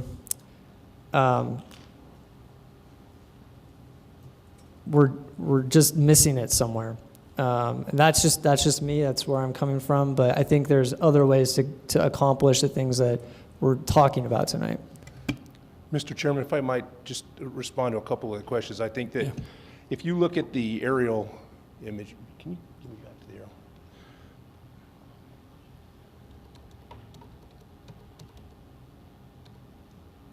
Thank you. I mean, as you're aware, I sat with you on those committees and we talked a lot about this, and a lot of those majority of those concepts are very good. But I want you to take a good look at the aerial that's before you. This land was developed by Sonoma Ranch Limited. Back when 25 years ago, that was the development pattern. Mr. Moscato has purchased this land, and him and his other business partners have purchased this. So this is a whole new way of looking at going from Amendment 4, which was under one group of developers, going to Amendment 5, which is on a new development. Also, things have changed in terms of the demand for a product. The people that you heard that live in the adjacent neighborhood, although the concepts of having these clusters of commercial for these neighborhood uses, I don't believe can be supported by this land, and the people to the west have already bought into a development pattern, which you've heard from them, they should be respected. As we go forward into other undeveloped areas, I mean, look at the state land to the west. I mean, after Mesa Grande comes, and it will come someday, then there's going to be the state land leases, there's going to be development, and you're going to see development on the adjacent lands 1 square mile at a time.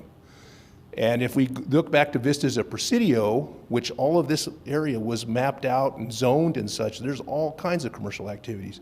But we believe that that would be based on a new development pattern. I just simply submit to you that this is the final area of Sonoma Ranch East. The development patterns have been set by previous development, and now we're just trying to go a couple of steps down so as, once again, respect the stormwater topography. So that's why we believe our application is sound, and we stand before you and hoping that you'll approve it. I appreciate that, that perspective. I guess the follow-up point I would have for staff is even under the current, or I guess the previous code, the 2001 code, they would still be required to address things like not building in the Arroyo floodplain, correct? There would still be development standards that would protect these sensitive resources in their development, absent this official open space reserve parcel, correct? That's correct. So I guess the point I'm trying to make is I think we're undercutting ourselves, and I respect Mr. Pompeo, and I think we both know that we can respectively disagree with each other, and we have at times on the technical advisory committee for Realize Las Cruces. So I think from my perspective, it just seems like there's just a different way to go about getting the same things. And I also want to point out that this zoning that's currently there has been there for, when was that approved? In 2008, I believe is what you said. So it's been there for a while. This isn't a surprise. 2020. 2020 was Amendment 4 where they increased the options? Okay. So it's been there, it's still been there since 2020. So I guess from my perspective, I just think there's other ways to accomplish the same goals without rewriting it for the sake of rewriting it. My point of view. Mr. Chairman, point of clarification. If you were, Commissioner Kaiser, if you were referring to the original approval, yeah, that would have been 2000, what did I say, 5? Which would have included what we're currently looking at this evening, some version of it. Yeah, some version of it, correct. An early version of it, the original version. Anybody else got any questions? No.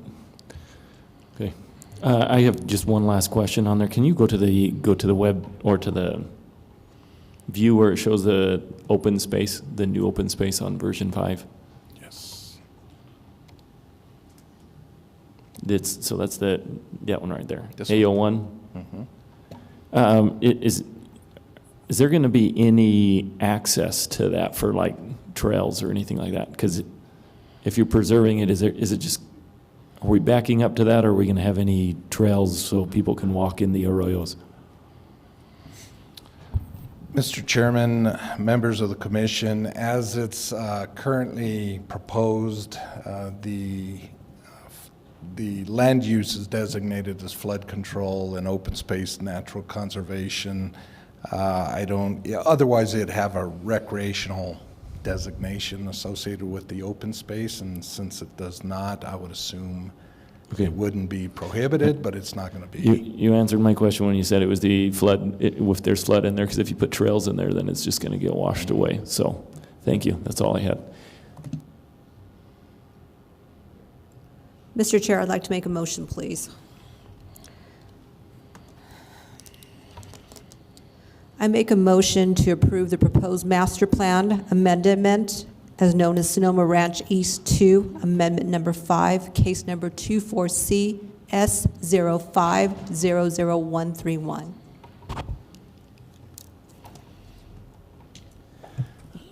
I'm being told for We don't need another motion because the motion is already on the table. We just need a call for a vote. Is that correct? So then, teach me on the process of that. We just say, so we're just call for a vote, but we're just saying a call for a vote of yes? Or how do you clarify that, whether it's a yes, a no, a table, a?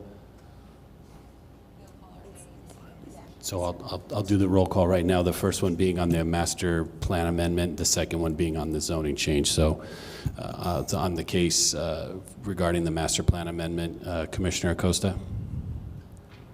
Yes. Commissioner Acosta? Yes. Point of clarification, if you could base it on findings? I thought we don't have to this year. No? Is there? Okay. Commissioner Acosta? Yes. Commissioner Janet Acosta? Yes. Commissioner Kaiser?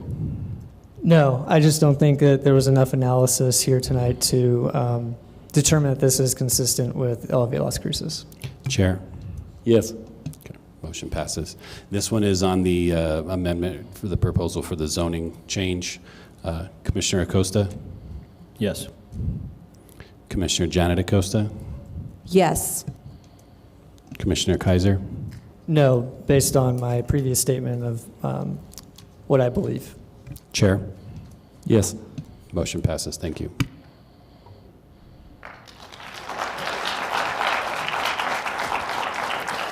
All right, we will now move on to the discussion item 8.1, which is the discussion to discuss the El Paseo and South Solano Metropolitan Redevelopment Area Plan.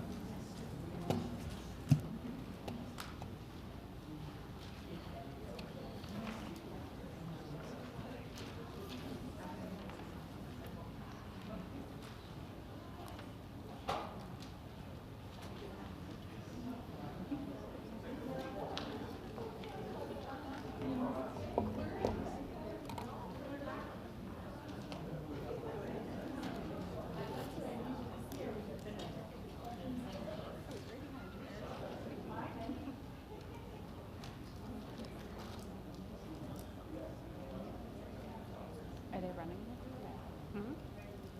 Should be.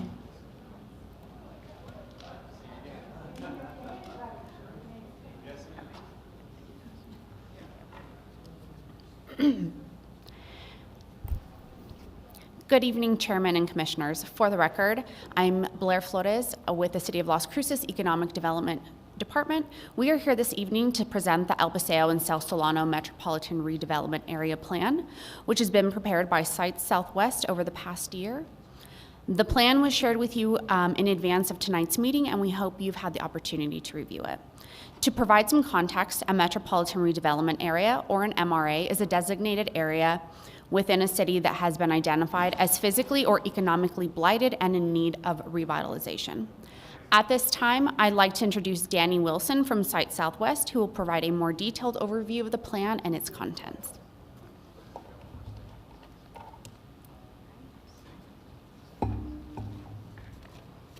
Thank you, Blair.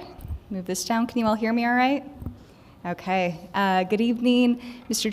Chairman, Commissioners, and thanks for making time for hearing this today. As Blair mentioned, the draft plan was shared with you a few weeks ago. So tonight, I'm not going to go through the thing in its entirety. You know, it's about 160 pages long without the appendices. So I'll provide you with some of those highlights and really focus on what our recommendations are for implementation and next steps for city staff to make sure that this plan continues to live on beyond the planned stage and has projects that are actionable for the city moving forward. I think I can control this. Yes, I can. Okay, so quick context and background here for those who are new to the process. My name is Danny Wilson, as I mentioned, but I'm a planner with Site Southwest. I was the project manager on this project. We also worked with 3 sub-consultants to provide more context for specific aspects of the project. So Civic Plan Studio was our urban design partner. on the plan. They're no strangers to Las Cruces. They also helped us out with the East Lowman redevelopment master plan, and have been really instrumental in helping to illustrate the vision that the community has shared with us for this area. RCLCO provided our market analysis, and so there's a good section in the plan itself that talks about the market potential for different types of development in this area moving forward. We know that this is being designated because there's been a lack of the development that the city wants to see here. There's been a lack of forward momentum, and so we want to talk about what is most feasible for developers in the city to partner on in the future. And then lastly, we had Wilson & Company helping us out, providing our engineering expertise, and specifically as it relates to transportation engineering, they were sort of our grounding partner to make sure that anything that we were thinking about in terms of streetscape redesign was really founded in engineering principles, as well as the aspirational vision of what community members wanted to see on El Paseo, South Solano, and all the connecting tissue that's there. So I wanted to highlight this briefly as the original MRA project area. This is what we started out with, but as you'll see as we continue through the presentation, we proposed a boundary extension that would pull that down to University Avenue to the south. There were several large vacant parcels in this area, as well as a little bit of that lack of redevelopment that we wanted to see, and we wanted to make sure that that was aligned with what we were proposing for the rest of the MRA area. A quick look back at time. I can't believe it's been this long, but we started this journey last year in March. At that point in time, we focused on the initial site evaluation. We met with staff, we met with stakeholders, we hosted focus groups to get a good sense of what was happening on the ground today in the MRA area, knowing that this is such an important area between downtown and MSU. And there's a lot of stakeholders who are invested in that area, nonprofits, churches, neighborhood associations. We wanted to bring them to the table. And so in that next step, when we were looking at that existing conditions assessment, we conducted a workshop, a multi-day workshop with a lot of those members where we had a chance to deep dive into some of the issues that we were learning about. From there, we took all those ideas and we tried to formulate our plan as well as our catalytic projects through the winter. And then finally, we've been through this, we're about midway through the review process right now. So starting with staff, starting with key stakeholders, and now there's a public review draft available on the city's website. That is the one that you saw in your packets. So setting the groundwork again, there's a few reasons why the MRA plan is really important for the city of Las Cruces. Ultimately, our goal is to provide a framework for the transformation of this area. We've seen it lagging behind other areas in the city. We want to make sure that there's a foundation there for the city to build on to make this everything that it can be. We want to ensure that this is pedestrian friendly. That is something that came up multiple times in our planning process and is a high priority for community members moving forward. And I'll talk a bit about that later. And then we wanted to also make sure, I wanted to emphasize these points of sustainable and equitable. It's one of the areas of the city that has the most diverse neighborhoods you might imagine, with a wide socioeconomic range of people living there. We want to make sure that they have the same vital assets to creating healthy, thriving lives for their families that other families do in other parts of the city. And all of that, our background as a firm is founded in landscape architecture, sustainable development, green stormwater infrastructure. Incorporating a lot of these ideas into our concepts was really essential throughout the process. And then you'll see over there on the right side, just highlighting some of the focus areas of the plan as we were getting into it. And you'll see that carry forward as I talk about some of our catalytic projects. So this one I won't belabor too much, but I did hear a question in the audience about what is an MRA? And so I wanted to just highlight quickly, it's a metropolitan redevelopment area. And what that does is it specifies an area for redevelopment projects that will hopefully begin to eliminate some of those blighted conditions that were identified in the designation report that was passed a few years ago. Some of these projects can include land acquisitions or building acquisitions if there's opportunity sites for the city or for developers, making some of those pedestrian and transportation improvements, which we heard loud and clear through our process, making improvements to community facilities, public spaces and parks, and housing. And I will say, especially on that last point, the city is already making a lot of investments in this area. And so we're trying to build on that momentum in a lot of cases where we're focusing on certain nodes because it's a very large area. So you'll see that coming up. Wanted to also highlight some of the key tools that are benefits of the MRA designation. So once this plan is approved, the city can enter into public-private partnerships to access additional funding and resources to make these projects happen. That's like the bottom line for us here. We want to make sure that the city has flexibility to incentivize development where up until this point, we've just not had enough oomph and momentum to make it enticing for developers. So some of those tools are also highlighted over to the right side. It can take many different forms, and a few of these are already being implemented by the city, like the zoning code changes. I will say it was really interesting to move alongside this planning process as Realize Las Cruces was coming into fruition. So we had a lot of conversations with staff about, what they were proposing and what we also thought would be helpful in the process. So we were really grateful for that open dialogue through our planning process. This one, I apologize, this is a typo on my part. This should talk about some of our engagement tools. But I mentioned we had some of those listening sessions and focus groups early on. That community design workshop was a really incredible time, honestly, where we saw community members coming together and expressing their desire for what the vision of this space could be. Many folks lived in the neighborhood, but there were also folks who were employees in the area or who shopped or conducted business in the area who participated. A few who are in the crowd I noticed this evening, so glad to see that representation.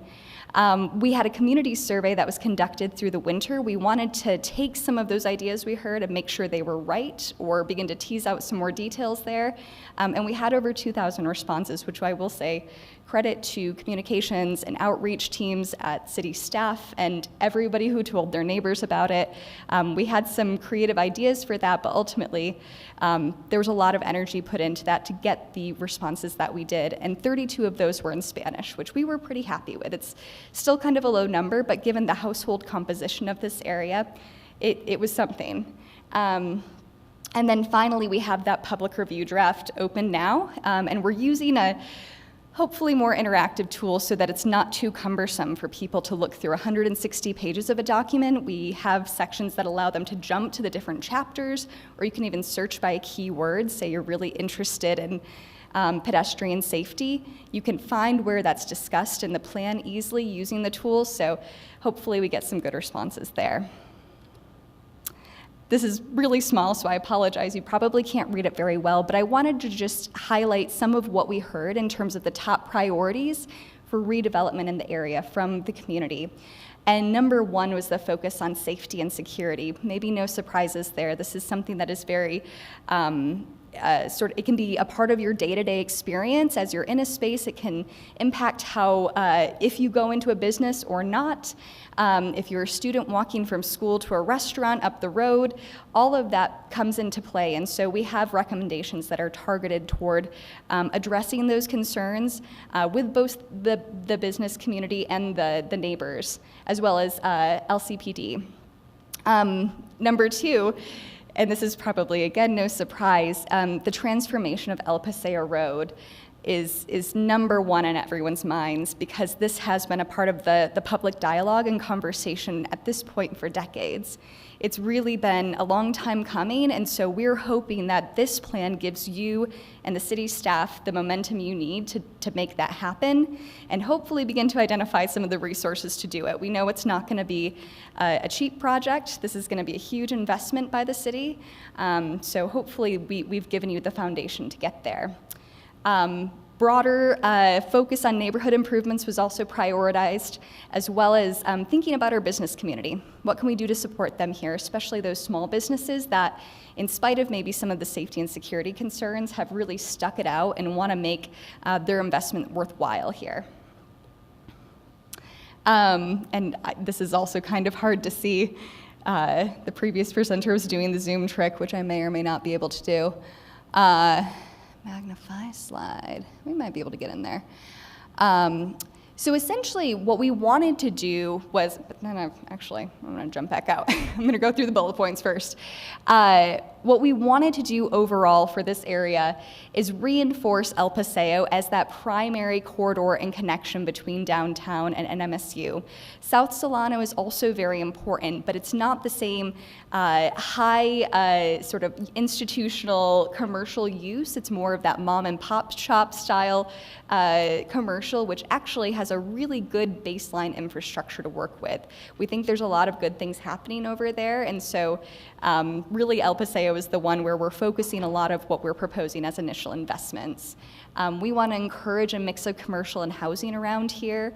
In some cases, there's examples of that already happening with some multifamily projects going in, but we want to build on that, especially between the roads of Campo and Idaho, and even stretching that down a little bit to Bouts and the high school, but especially Campo to Idaho, there's real opportunities there. And as I mentioned, South Solano already has a good physical fabric to work with, but we want to think more about local business support along that corridor as a possibility. And there are a few more points to make here. Valley View Park has already seen some improvements. There's some funding available for master planning there. And so we want to build on that. We want to realize that as low-hanging fruit and also make a pedestrian connection, ideally, using the Las Cruces Arroyo over to Young's Park,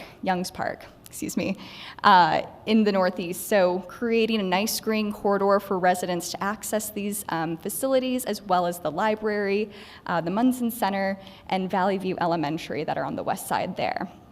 And a lot of, I should say too, the family services that are going in with the Boys and Girls Club and FYI developments as well. We've identified a few key infill sites for future development that we'll talk about on the next slide. We want to make sure we're reinforcing neighborhood identity. Some neighbors have this strong sense of neighborhood identity already, and we want to support that in areas which maybe don't have that same kind of identity or attention yet. We want to use those drainage ditches for trail connections, and then finally address those safety concerns. And I realize we're running a little short on time, so I'm going to scoot through these next few slides. So as I mentioned, the area itself is very large, over 1,200 acres we're talking about here, and so in order for the city to get the most bang for its buck, we're recommending focusing on a few of what we're calling opportunity nodes. So the first being the Brickyards District. This is kind of taking a fun play and a name for the Featherlight brick area that is just north of Valley View Park there. Paseos Verdes is the new residential development going in kind of in the core of that second zone, near the library, near the senior center, near those family services, Boys and Girls Club, FYI. Number 3 is looking at kind of our higher density residential areas and a few projects that are going in there / one that's moving out and offers a nice palette for a potential new residential development in Foster, Montana. These areas are also important because they offer really good walkable residential areas to that commercial that's offered on El Paseo. And so we want to think also about safe connections and safe crossings in order for people to safely access those. And then finally, the Frenger and Gomez Parks area or University Residential, there's some nice parcels and opportunities for partnership actually with some of our faith institutions in that area who could help to spur more of that development that we want to see in the MRA. And so we have a set of strategic recommendations that are organized under these categories of public safety, housing, transportation and mobility, community places and programs, which is kind of a broad umbrella for a lot of neighborhood improvements, park improvements, community facilities, economic development, and sustainability. And I encourage you to take a look at those in the plan. I don't have a ton of time to go into detail on those tonight, but there's some good substance there, and if you have comments or feedback on them, we definitely welcome them. And then finally, I wanted to walk us through some ideas for where we can get started. And I also have a few organizational capacity recommendations in addition to these projects, these physical projects, so I'll touch on that briefly at the end. So number one priority is El Paseo transformation. And there's a lot of work and resources that needs to go into this to make it happen. But luckily, we have a very strong foundation for what the community wants to see here. And we have good alignment at this point and support from other planning projects that the city has conducted, both that are specific to El Paseo and then broader city plans. So in order to do this, we kind of walked through some of the steps of conducting that feasibility study and creating the schematic design. Looking at multiple options, we offered very rudimentary design options to take a temperature from the community on what they wanted to see here as part of our planning process.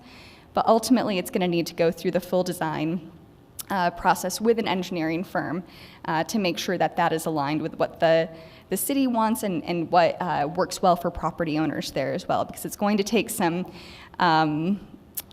convening and a lot of conversations with property owners because we're proposing some changes there. Finally, those recommendations would go through council for that preferred design option. And then using that, we could identify funding sources for the next phase of work and then proceed with engineering and construction. And we note this in the plan, but we know there's already funding allocated for some intersection improvements at Idaho and El Paseo, as well as Bouts and El Paseo, or at least that's been targeted in CIP.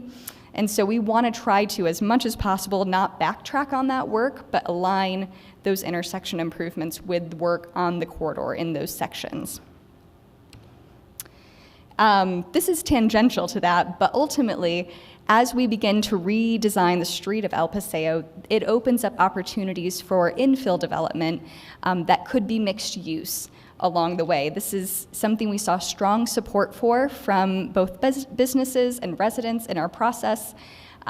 This would allow for not only the creation of that pedestrian safety that everybody is looking for, but it could also allow for additional tax options and opportunities for the city itself, rather than letting land sit more vacant or parking lot. It's something that is kind of a win-win for the city. It would take, like I mentioned, that strong collaboration with current property owners to make sure this is successful, to make sure that it's aligned with the vision, and ultimately could meet the needs of the current infrastructure that the city has in place there. And I think that's all I'll say on that, because I know I'm taking up some time here. South Solano, as I mentioned, was really focused on supporting those existing businesses that are along that corridor. We heard from several of them who mostly were concerned about the safety of the area and wanted stronger partnerships with LCPD, wanted some physical improvements to just make sure things like lighting, design assistance with their properties was in place just to make it more feasible for them to stay, because that was the biggest concern, was like, if something doesn't change, we might not be able to stay here for longer. And that's the thing, is it's much harder to attract in a new business. It's easier to keep an existing one. And so as much as we can prioritize that, the needs and concerns of those existing businesses, that's going to be good for the city to do. We also recommended reviewing the permitting process for some of these businesses to make sure that standards were flexible enough that it wasn't too cumbersome for them, but also was adhering to what we were seeing as important design principles for pedestrian safety and comfort along the corridors here. And then finally, we wanted to just make sure that there was that cross-coordination across city departments to think about potentially organizing a business association of some kind.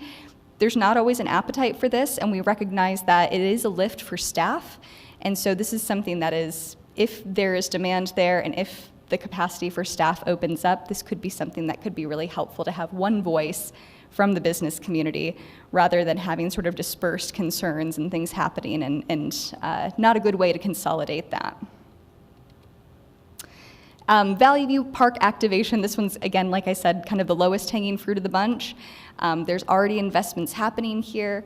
And so it's just a matter of aligning with that, getting residents to the table when it comes to the master planning process, and making sure we have our partners there as well. So Elephant Butte Irrigation District has been very supportive so far in our conversations of thinking about the overall potential of our drainage spaces and water corridors. They are on board with thinking about trail connections and recreation opportunities in addition to that primary purpose of moving water safely through our communities.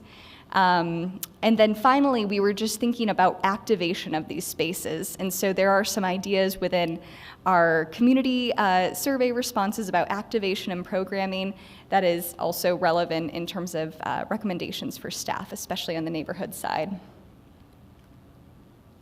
Infill as redevelopment, this is one of those things that we can't be too spread out in how we're thinking about this. We really tried to be strategic in the sites that we offered as having the most potential for the city for redevelopment.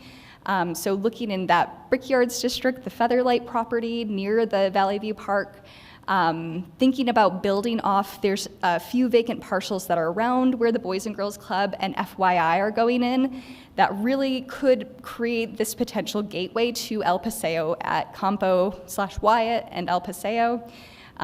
Real potential there. We want to make sure that we're facilitating that by working with property owners and being as flexible as possible when we're thinking about future development at these sites.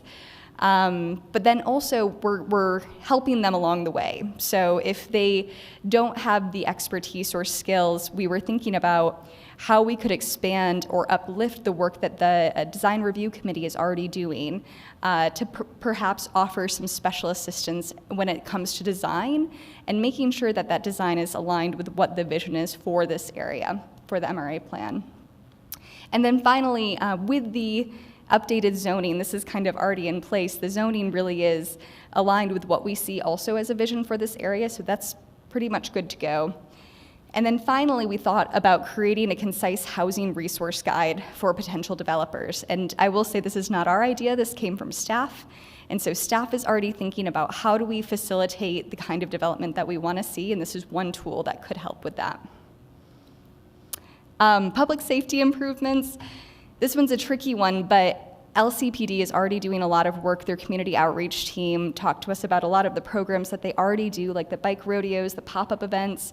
And so I think a lot of it comes down to visibility and public education and frequency. So really just continuing to do what they're already doing, but making that connection more concrete, especially with local businesses. I think that could go a long way.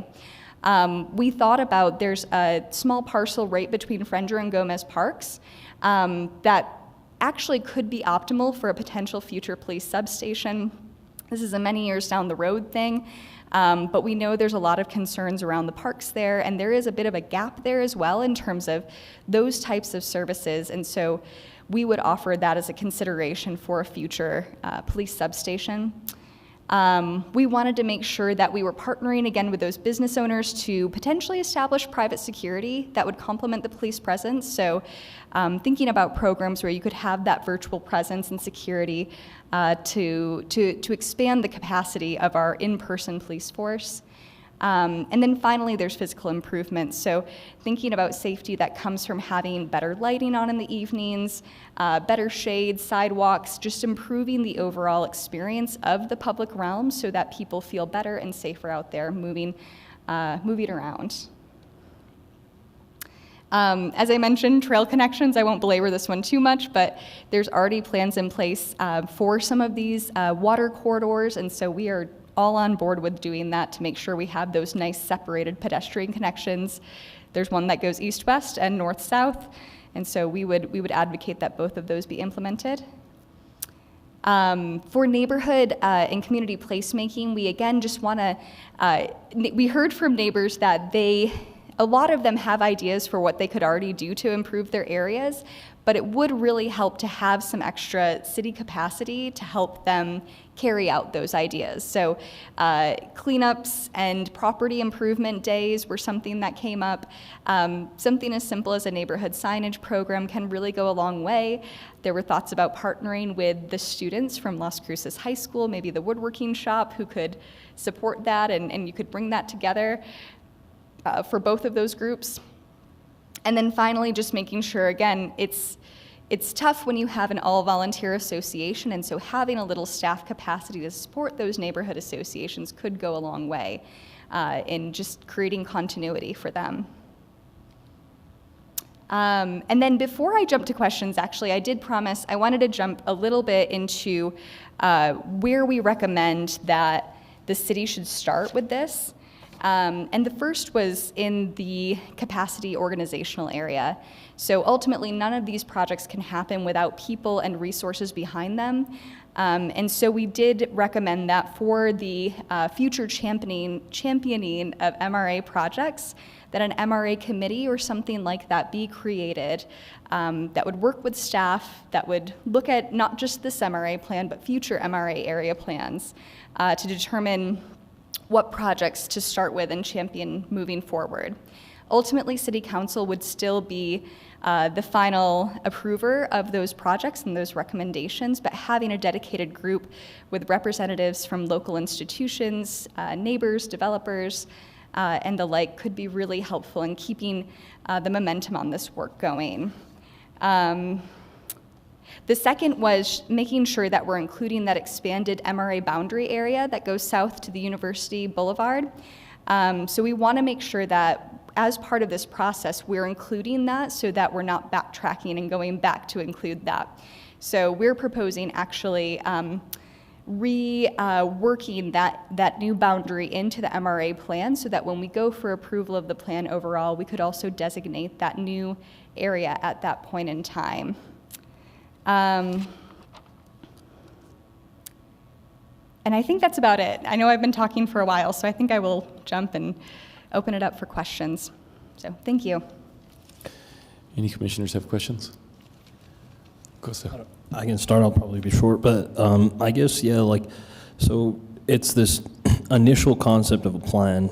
My comment is just, having a business in the downtown area, having lived in that area for quite a long time, I mean, I've seen it get progressively worse, exponentially worse over the last, 5 years, 10 years. We can continue to go on. So I appreciate the smile and the enthusiasm, but it sounds like lipstick on a pig, just to be blunt, right? And so the problem there is safety. I mean, you can talk to all the business owners, go look back at the when Governor Lujan came down last summer and we listed our grievances that were not ever heard and listened to, and then we're still struggling beyond that. And so, I mean, in terms of response time from police to local businesses, I currently struggle with that downtown, and I know many people have just about given up. You know what I mean? It's like people wanting to just police themselves, and residents are frustrated, and then we have the Amador Center that's not on El Paseo, but it's a couple blocks away, and that just leads to a flood of unfortunately, traffic that is just has caused a lot of issues. And I feel for those people, and I feel for that, but I also feel for the business owners and the homeowners and everybody trying to go to Albertsons and walk in there safely and not feel afraid about their family or their car or whatever else is going on in that area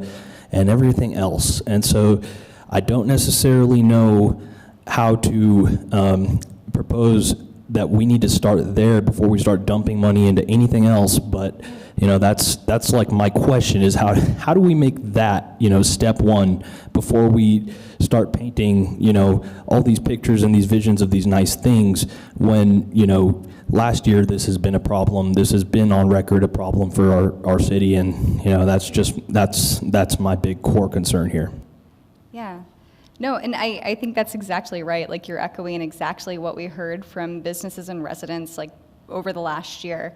I think that the MRA plan by nature needs to be holistic, And that's why we're thinking about all the aspects of what it'll take to transform this area. I think public safety is essential to that.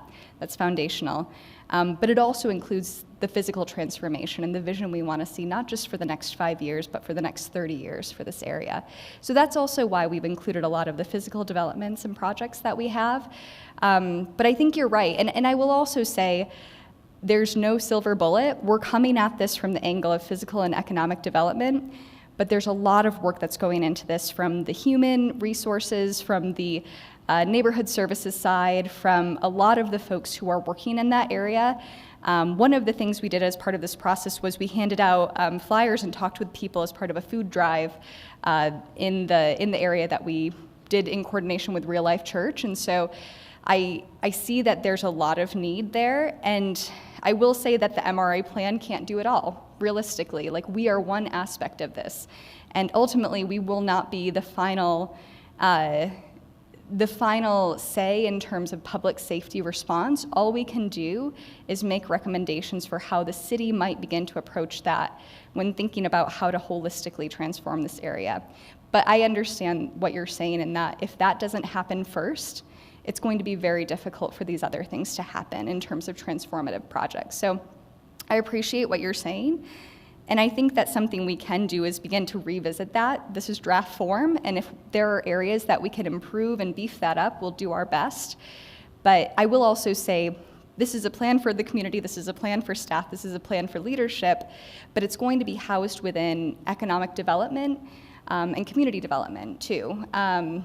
So also just thinking through the lens of, like, ultimately, what can those staff do to help transform this area is something to consider.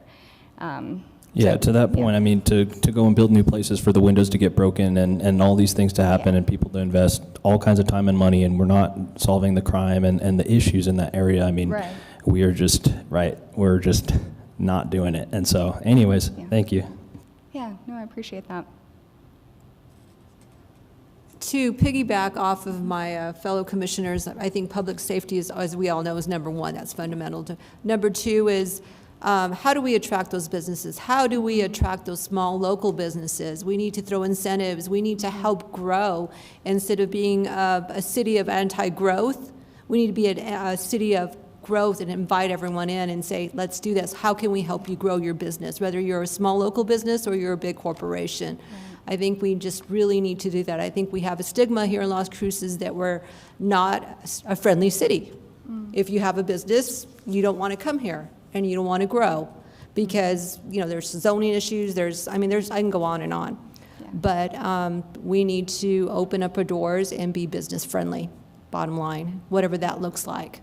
And I think with small businesses, we need to initiate some incentives. So public safety obviously is number one in the core for our residents here, and then growing businesses. I mean, you can build a beautiful corridor and invite people over, but if you don't have businesses to support that, then you're going to look at disasters. Definitely. And I will say on that note, we do have recommendations for programs that can be funded through the MRA to support businesses. So exactly to your point, it's attracting new, but also how do we provide some incentives and some rewards to those who have stuck it out and are trying and want to stay. Yeah. And then reaching out to our local organizations. I mean, I can name a couple, and I'm not trying to, you know, just in general, I think there's a lot of them out there, but the Greater Las Cruces Chamber, for one, is pro-business. You've got Hispano Chamber. You've got many, many organizations out there and a lot of leadership that are pro-business, and if you were to just set them up in a room, you would get great ideas.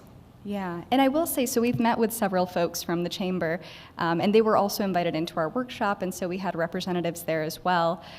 So we're trying to incorporate all of those ideas as much as we can, but yeah. And thank you. Yeah, thanks. I'll just echo some of the previous comments, but I do want to emphasize that I think you said it a couple of times in different ways, but this idea, a direct quote was improve the experience of the public realm. And I think a lot of the issues that were identified in that questionnaire, that slide that you had shown, while not everything is 100% attributable to our physical environment, a lot of how we feel in a space does affect that, right? So development of El Paseo corridor is not going to solve the problems that you guys identified, but I think at the same time, if people start to feel more comfortable being outside, they feel safer, there's things to do, there's programming at the parks have amenities, you feel confident, and you take ownership in the space, that goes a long way. It's not a silver bullet by any means, but I think people underestimate how much that actually affects a community's success in the long term. I mean, you look at some of the most successful communities up and down the Intermountain West, across the country, they all have similar things in common, and that's a built environment that is built around people, whereas El Paseo is built around cars and nothing else. And it's been pointed out in several reports that we have on the corridor that this car-centric design, it's how we essentially got to where we are. It's just an unsustainable way to develop. It's unsustainable for so many reasons, but when people start to feel unsafe and uncomfortable in that public space, and I would even go further to say it's not just the public right-of-way, but also the third spaces, right? Even on private property, you know, standing in the middle of a freaking parking lot without shade for a mile in either direction is a miserable experience for anybody, especially here in the city of Las Cruces for most of the year.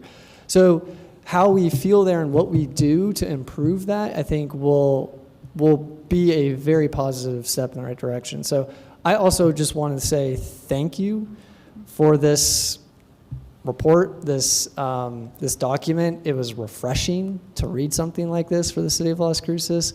I really enjoyed the attention to detail, and it showed that you guys have really great ideas, and it's not just you, but the whole project team. I want to thank the city for selecting this team. I think they're the right team for the job. I loved the Catalyst projects. I loved sort of breaking down this larger area into these smaller little neighborhoods. I thought that was fantastic. I think overall, I really enjoyed reading it. So thank you. I am a little nervous that when it comes to where the rubber meets the road, we seem to struggle there in the city of Las Cruces, right? We're told, well, this was just a vision. It was conceptual. Well, but it's the concept we all bought into. So why we can't then apply that when we have project developments and applicants come before us, I don't understand. I mean, I understand it's conceptual and things change and shift, but you can't ask us what we want for the pizza party tomorrow, and then when we all show up and it's salads, you can tell us, well, the pizza party was conceptual. It kind of doesn't make a lot of sense, right? So I'm a little concerned about that specifically. Some of the things that we didn't see get through in the Realize Las Cruces. I think this body up here unanimously wanted to see drive-throughs in the urban core, which would include this area, become special use permits, not by right. That didn't make it. So I'm a little concerned that we're going to see businesses that see opportunities and they're going to come in and it's going to be great. We want to welcome them. We want banks. We want all of these things. And they put in their application and it's more drive-throughs. It's more auto-centric development, which is exactly how we got here in the first place. So I'm concerned about that. I don't know what the city's plan is to address something like that, but I am a little concerned that this is great. I love this. Let's go make it a reality, and how do we do that? So that's just one comment. Another comment I have around one of the Catalyst projects, that was the Arroyo corridor thing. NIFWIF currently right now has a grant opportunity where potentially stormwater retrofitting, which I think this concept absolutely fits into, could be something that fits their criteria. I'm happy to work with staff to make the connections, but that's happening right now. The deadline is coming up, but my understanding is it's sort of an open revolving thing. So I think that there's an opportunity right now to maybe do something to really move this forward. So I think those are just my comments. I'm really excited, but I do have some reservations about, how we actually see this become a reality. Yeah. And I appreciate those comments, and I will say I'm glad we're coming to you at this point in the planning process because we still have time to clarify or dig into those things that might just help us bridge from plan to reality. So I appreciate that comment.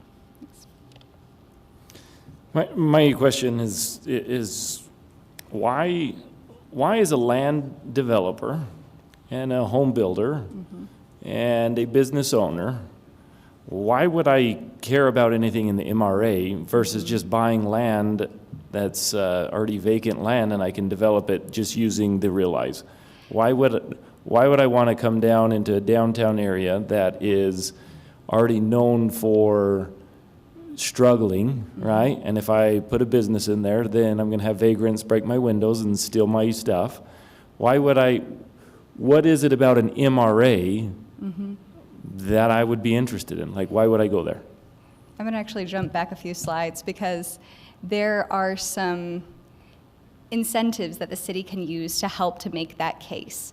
So I think you're exactly right when you're looking at my potential development, residential development, say, in the core of the city of Las Cruces versus maybe in a suburban area like we were looking at earlier, or even in the county. Why choose this area over one of those? And I think the answer lies somewhere in here. One might be you actually have this doesn't always happen, but sometimes you do get these community-minded developers, especially small-scale developers, who believe in the area, who want to see it come to fruition at a small scale. We've seen some residential projects happen like that. These won't be your large-scale developments, most likely, but in other places that has happened. I moved here from the city of Detroit about 6 years ago, and that was something that was more motivating than you would realize. But I will say that's the exception and not the rule when it comes to developers. I think where the rubber hits the road for a lot of folks is in these tools that we see on the right-hand column there. So there are ways that the city can enter partnerships. Say there's a publicly owned property that they really want to see developed. You might be able to enter into a partnership with a potential developer at a lower rate than they would get in another area. There's also the opportunity to create a TID here or a TIF here. And we talk a little bit in the plan about the differences between TIFs, TIDs, and BIDs and what might make the most sense for this area. There's already the template for the downtown TID in place, and so that's something that might be an opportunity here to provide additional funding for some of these projects to happen, for some of those developers to go in. There's other things that we could do in terms of industrial revenue bonds, creating some additional programs that would support that development. Yeah, so just wanted to highlight that. These are a lot of tax incentives, right? So yeah. We have tax already incentive to go downtown. Yeah. And you don't really go downtown. So is there downtown has been a lot better, right? Like the city did have to put a lot of money into it. Look at Amador, man, right? Yeah. It's a big vacant building now that we all invested a bunch of money in. Yeah. And I guess the only other point there in terms of, I love the idea of cleaning it up, making it look beautiful, attracting better, people. But again, as the violent crime statistics have 42% increase since last August, downtown being a major focus, downtown's got the revitalization, and it's still a sketchy place to go walk. I wouldn't let my little daughter, go out and play in the park and without being absolutely paranoid. There's weirdos out there every single day. Like, it's bad. And that's not going to change even if you make it pretty. Yeah. So do you have any examples of more of like how the rubber hits the road? Okay, so you got maybe a revitalized place in Houston that used to just be the big box stores, but now you got the big box stores that have now kind of shifted to different developments, right? And then, I think we need some, I guess if, as a developer, I'm sitting here thinking, okay, you got to give me some storyline that it worked somewhere, Yeah. and where did they start? because I see these and it's wonderful, tax incentives, all that kind of stuff, but really like, I would still personally not go down there and develop. Yeah.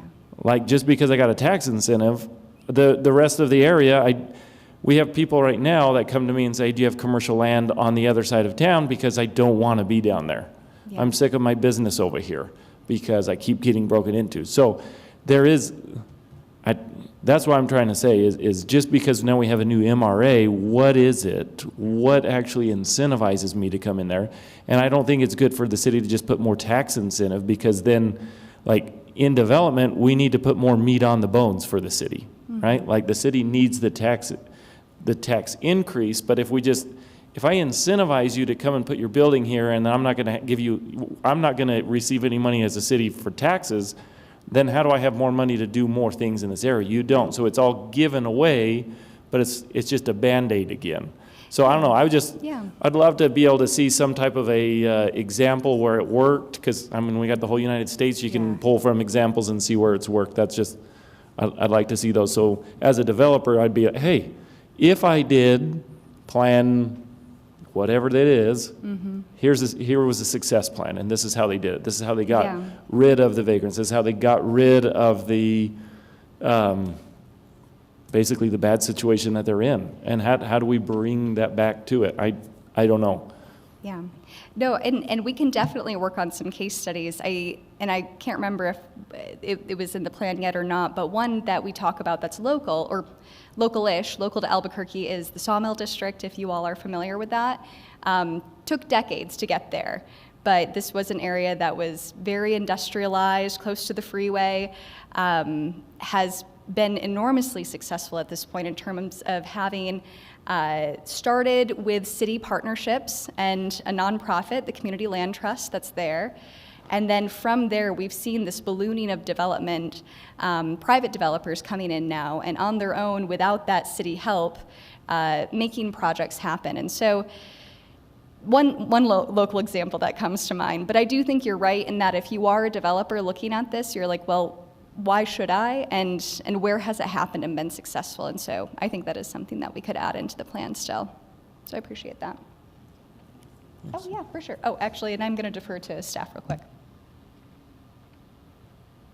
Hi, Blair Flores again. So just to answer a couple of the questions in terms of what MRAs are doing for areas like this. So New Mexico is an anti-donation state, and so municipalities are not able to help businesses directly. Designating these areas as MRAs give municipalities the power to work with small businesses and create public-private partnerships, but also what we're learning through the process at looking for funding and grants is that we qualify for a lot more funding opportunities because we have designated these areas as MRAs, and we can, again, work around the anti-donation clause. So it opens up a lot of funding opportunities that we don't necessarily have for areas that are not designated MRAs.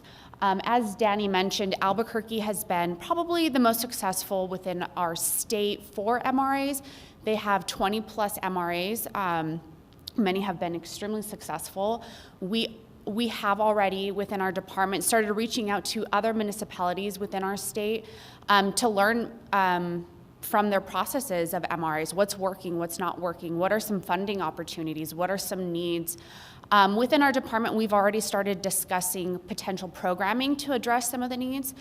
I personally met with over 300 business owners within the El Paseo-Cel Solano MRA. I conducted surveys with all of them. I listened to a lot of their concerns and grievances, and I feel like what we heard in Deanne's presentation is a true reflection of what I heard. And so I specifically have been looking at programming opportunities and funding opportunities to directly address some of those needs, and public safety is one of them. Within our department, we've looked at some of those programming opportunities and said, okay, how many programs can we create that addresses public safety? How many can we look that addresses housing needs? And so that is all that we are taking into consideration. That is developing, but that is the work that's being done behind the scenes to take all of that into consideration. So yeah, the funding opportunities are great once an MRA is designated, and that's the biggest distinction in our ability to help small businesses directly. What I also would like to say is that just in our public outreach and the public meetings, we've heard from a lot of interested small businesses and organizations that want to know what potential incentives are in the area. And they may not be big box commercial businesses, but a lot of small local businesses that are like, I need help getting my business off the ground, so what can you offer me? And so yeah, there is interest already, and that's very exciting, but hopefully the catalytic projects will upstart some interest in the area and see that the city's putting money into that. And also I think because of the funding opportunities that MRAs provide, that also is a huge factor into the MRA plans not just sitting on the shelves. We have a lot of funding opportunities with the designations that hopefully will push these projects forward. And obviously that our department, it is a priority. So hopefully that answers some of your questions. So do we have money allocated already, earmarked specifically for this project already, or is it in progress? So we have already been working with Tax and Rev for all 6 designated MRAs to begin the baseline for GRTs. We are working to begin the property taxes process, not to get too much into the weeds of that, but those processes we're starting to work on those. So that is just one opportunity. And then we have been working with our grants department, and then again, looking at programming and potential funding sources as well.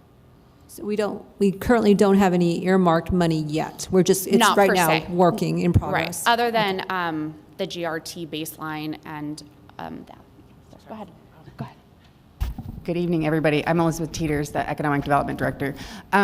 So actually, Blair is correct. We did get $100,000 in this year's budget just approved to do a kind of like pilot programming to start taking these ideas that Blair has and bringing them to fruition to see what works and what doesn't work. Because we understand there's going to be tax increment, but it's going to take we saw it in downtown. It takes a while to get the taxes and get everything moving. So we're at least getting $100,000 this year to kind of get things moving and hope that we can kind of get the investment in there to start getting things really going. Thank you for the clarification. Yeah.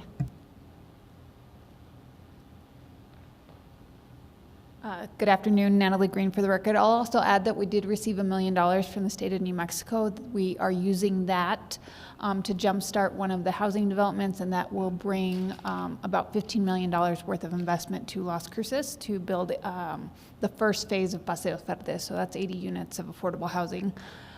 20 which will be set aside for veterans, and then the other 60 is for our workforce working along the corridor. So that's some additional investment that we anticipate. So I have one additional question to follow up on that, if I may. So is that complex city-owned, or is it private-owned with a partnership with the city? It will be a public-private partnership. So the property currently is owned by the city, but we will be transferring that to the developer, who will then own the development. Just a follow-on question to that. So I noticed in the report, it talked a lot about how the opportunities, or I guess the economic environment is not necessarily ripe at this moment for some of these larger, say, mixed-use residential developments that I think 30 years from now, we or maybe sooner, but I guess the point I'm trying to make is the city exploring kind of different ways to get at the affordable housing things? I noticed a lot of what we do is just apartment complexes. That's it. And it seems to me that in this area, it would be more beneficial, given that we have somewhat limited funds at the moment, to kind of have some smaller proof of concept of, duplexes, triplexes, quadplexes, garden-style apartments that are maybe, 10 or 15 units as opposed to 85. Is the city exploring anything like that as a strategy for the area when it comes to their affordable housing development? Chair and Commissioner Kaiser, yes, so as the affordable housing section, we do have a continuum of projects that we work on from single family all the way to large multifamilies. I will add that one of the largest incentive tools for affordable housing development is the low-income housing tax credit program, which is funded through the state of New Mexico. That's where you see the largest investments. And so oftentimes there's a sweet spot for development, and it's usually anywhere from 60 to 80 units is why you're seeing those multifamilies projects, but we do have other investment tools. We have a triplex coming up and some other things. And then as part of the MRA, they've added some stuff in the Foster area where we're gonna densify some of the old public housing. And so we do try to sort of right-size development to wherever we're going based on the funding sources and the incentives that we have available to us. Yeah, I appreciate that, and it makes a lot of sense. I think I just get concerned that when we basically just stick all the affordable housing on one parcel, it's a project, right? That's proven to be more or less a failure, in public policy over the course of our history. And it would be nice to just see some more, mixtures. You can do larger projects where, say, 40% are affordable units and everything else is market rate, and you get this, this mixture of people in place, which is proven to be, the most effective way of doing affordable housing versus when it's just the apartment complex down the street. Well, then everyone's just going to say, well, that's them. They're not a part of us, right? And so I think finding different ways to go about that, I think, will help with some of the other issues that were brought up earlier. Yeah, and we're in agreement with that. We do try to spread these across towns. Often the challenges is those incentive tools. So the low-income housing tax credit, for example, it's an old Reagan program. It's not ideal, but it only funds a certain income level. And so oftentimes you have to find other funding sources, which an MRA would allow us to do that more mixed income development, which is our goal, because we do agree that mixed income communities are more successful. Thank you. Anything else for the discussion? All right. Public, oh yeah, I'm supposed to open it. Do we got any public comment?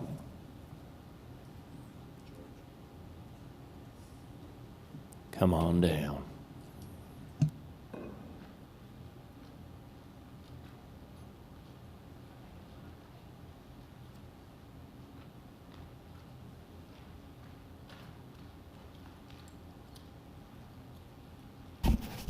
Thank you. Thank you for waiting. Thank you, Senator Sam. Economic Development. Gregory Shervanek, for the record. You want to swear me in? I don't have to swear you in for this one. Gentlemen, ladies, I want to see development down in that area of town also. But I'm not sure the MRA will do it for you. Your last item on the agenda, you had a problem. You have residents and no businesses. Here you have businesses and no residents.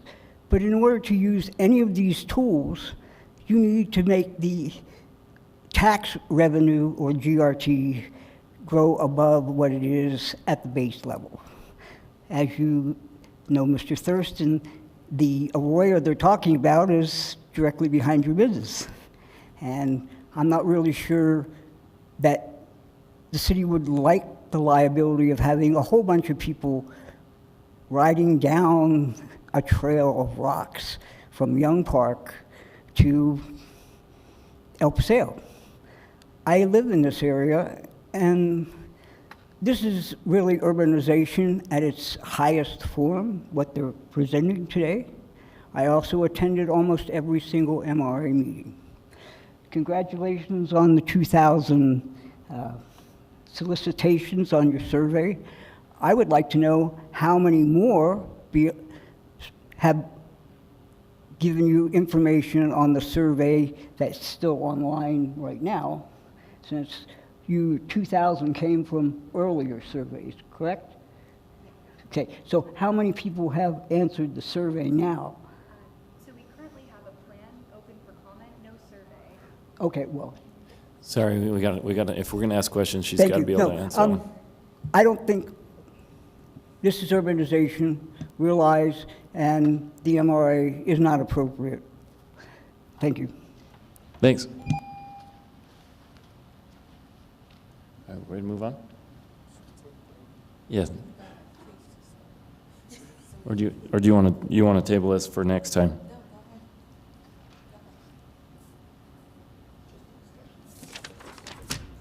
All right, here's the last one. One more for the end of the day.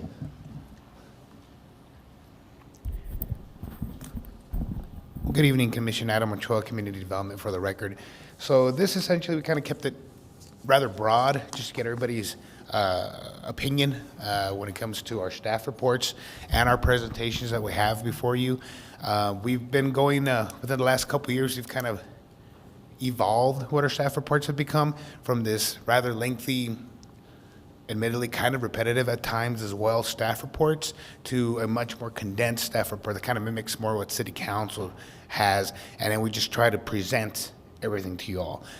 We did speak to Chairman Thurston, and he did say he would like to see some changes to that, maybe additional information that may not be too pertinent to items. We did provide you all up there a handout, excuse me, kind of a cheat sheet, if you will, that kind of explains the different types of applications that we take in, a quick explanation of what it is and kind of what we're looking for, or what you should be looking for when reviewing those types of cases, to help you or give you a refresher, or if you're new, to kind of give you a little more guidance as to what you're going to do while you're up on the diocese there. But at this time, I could take any suggestions you might have.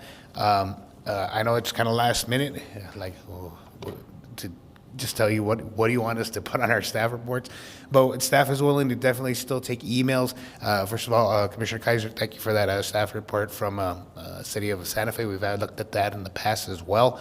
We've had other staff reports that we looked at as well throughout other communities to see what they do, just kind of compare and contrast.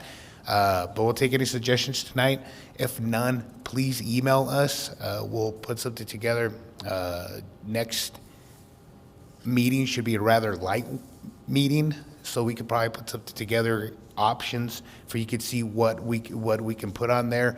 If that works for you, of course, that's kind of trying to fit a square peg into a round hole, because not all staff reports are created equal. As you saw the one from Vince today, that was a rather intense one compared to what I and John wrote.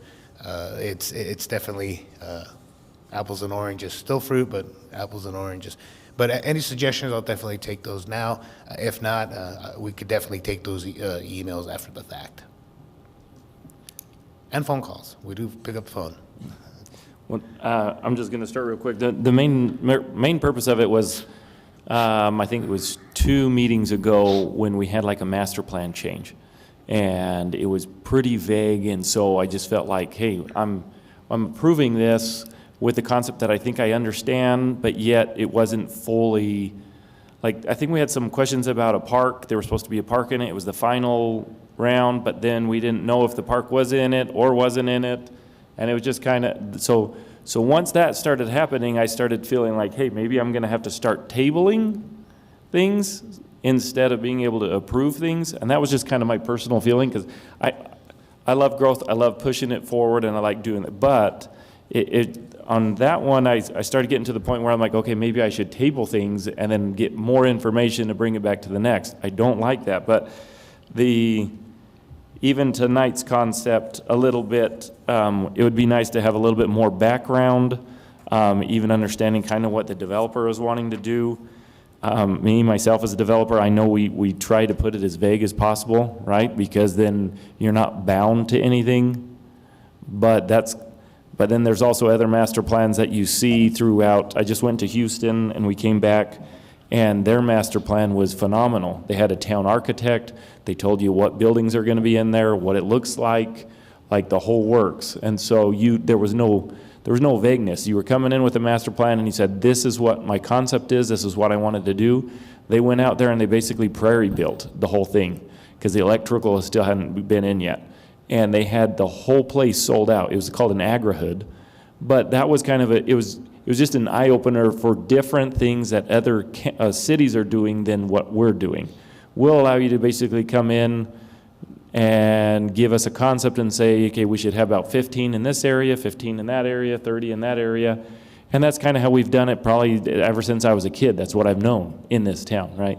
But then when we have a new master plan or a new Realize Las Cruces coming in, how do we, going forward, I think right now is more with the new Realize Las Cruces, how do we understand what we're actually planning for the future? Because it's a planning and zoning board, it's not just a zoning board.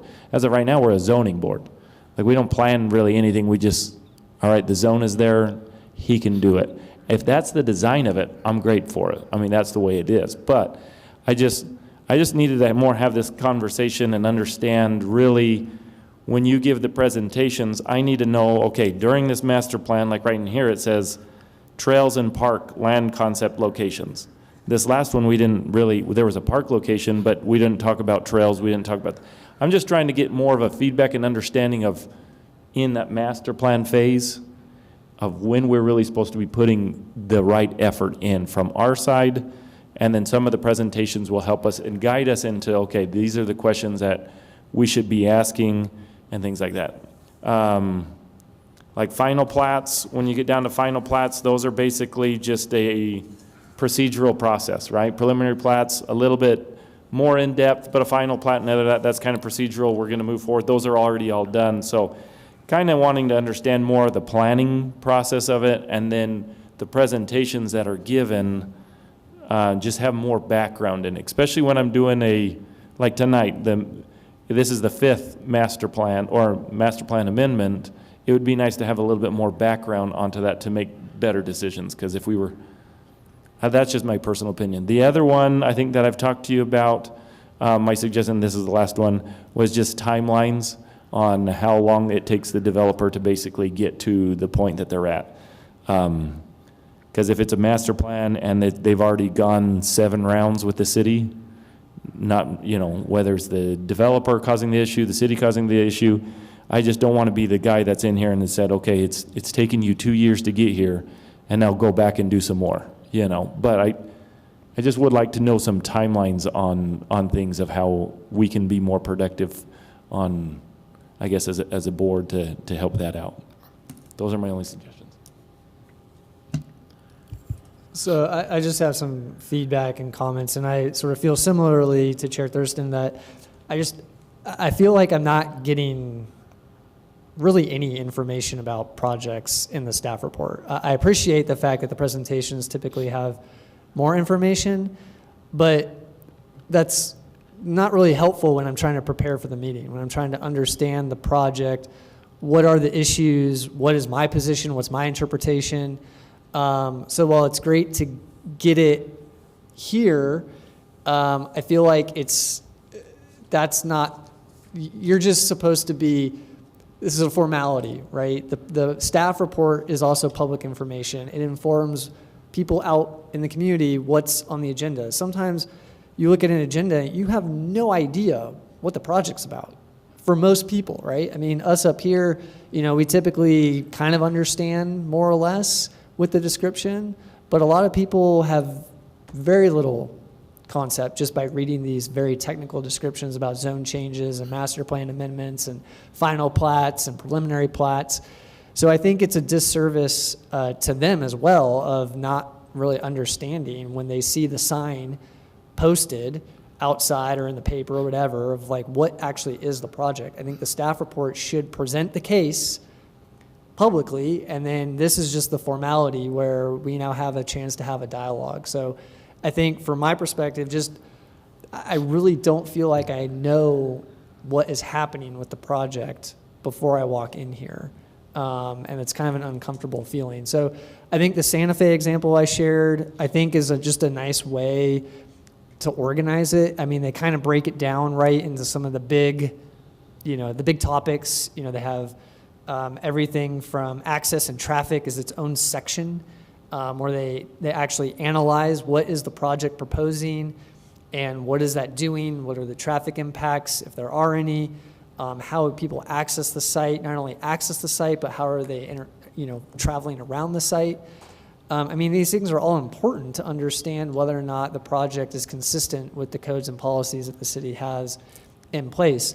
I don't believe it's enough for staff to just say that it is. I think you have to present some evidence that the project is proposing to do those things. I'm not saying that it has to be every little minute detail, but when you make a statement that it's consistent with the zoning code, okay, well, what parts of the zoning code is it consistent with? What's the density? Is it consistent with the minimum, maximum densities? And I think, especially as we go into this new phase with Realize Las Cruces, I think that's going to become even more important because it's all new for all of us. And I think just being able to say, like, here's what they're proposing, here's what the application is, and here is how it aligns with the new code, I think is going to be really important. The Santa Fe one is just one that I was able to find that I thought was like robust enough to be an example, but I agree with the point earlier that not all staff reports are created equal, right? Some projects are super small, like, what we had earlier on the consent agenda was just subdividing a half-acre parcel to 2/4 acre parcels. Like, yeah, we don't need a lot there, but I think you should still present enough evidence that it's being consistent with the codes and policies set forth. So I think for me, that would just be really helpful. I think having some subheadings maybe would be a vast improvement of just having a more cohesive, organized flow of the document. Sometimes I feel like I'm reading one paragraph and then the next paragraph I'm like, we're completely in a different direction and there's really no transition there. So I think it's the content helping us make the informed decision. I think the organization of the document too, to just kind of have this logical flow of organized and cohesive narrative. And then I also realized, I think the last 2 meetings, it seems like staff's recommendation is no longer part of the template.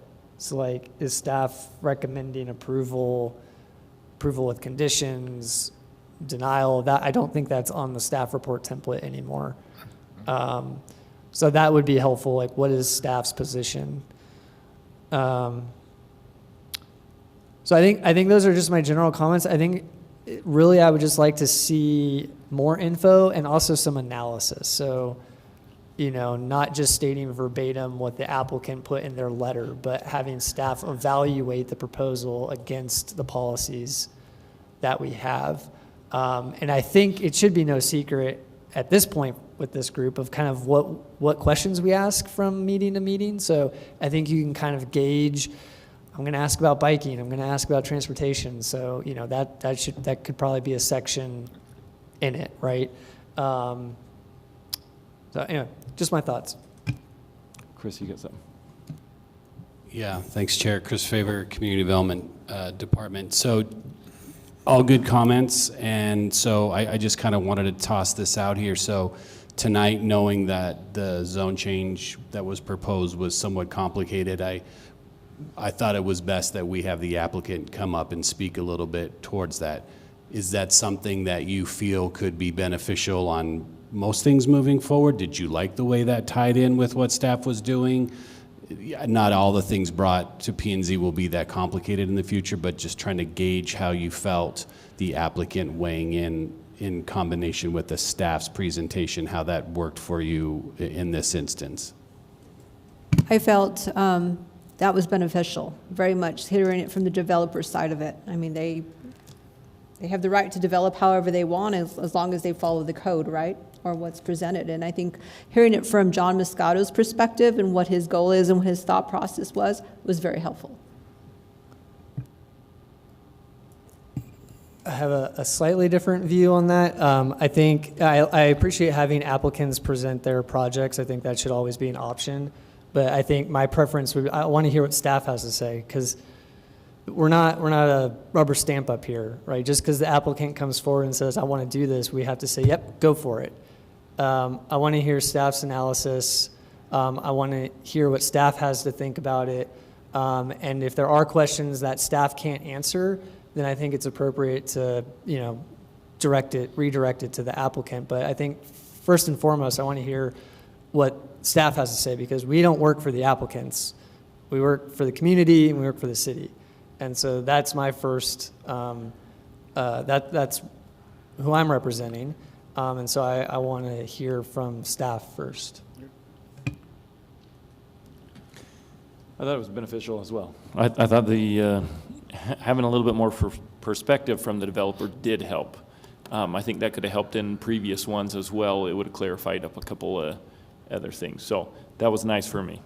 And then also being able to ask the applicants a little bit more questions has helped me clarify some of the things that I wanted to know. Sure. So that was good.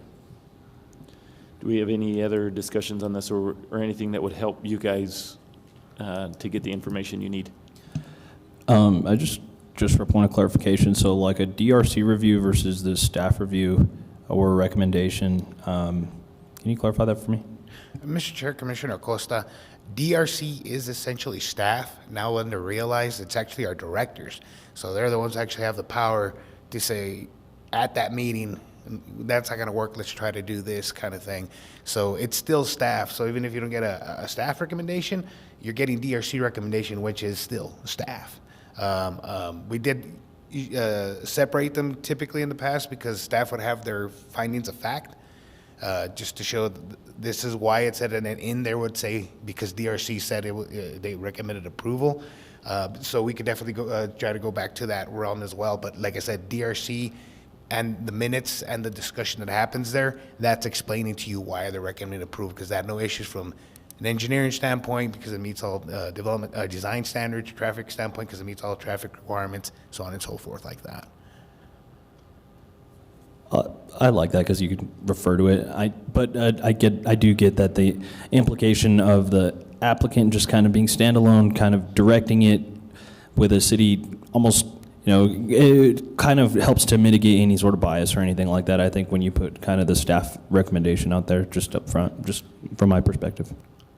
Yes, sir. Anybody have any other suggestions, just so it helps you clarify things? I think that was the main purpose of this for me, was just to, I guess, help me to make better decisions, more informed decisions. And I think that was it. I just wanted to have a little bit more information for me to be able to make that. And so I was just, if I had those feelings, I was thinking maybe you guys had some of those as well, of like what you'd like to see differently in a presentation, just so that it's easier for you guys to also understand what the applicant is asking for. Instead, sometimes it's a little muddy, and so we're just trying to clarify that. So, and just making it quicker in the process, so it doesn't have to be drawn out so long. We can get home quicker, and we can really get down to the same points. Like, for example, if we're always going to hear about bike lanes, right? So put that in the report. Where are they, right? Or they just might as well say, I'm not putting one in. So those are things that we already know is going to happen, and it'll just speed the process up. So that was really my thing. Yeah. If I just interject real quick, Mr. Chair.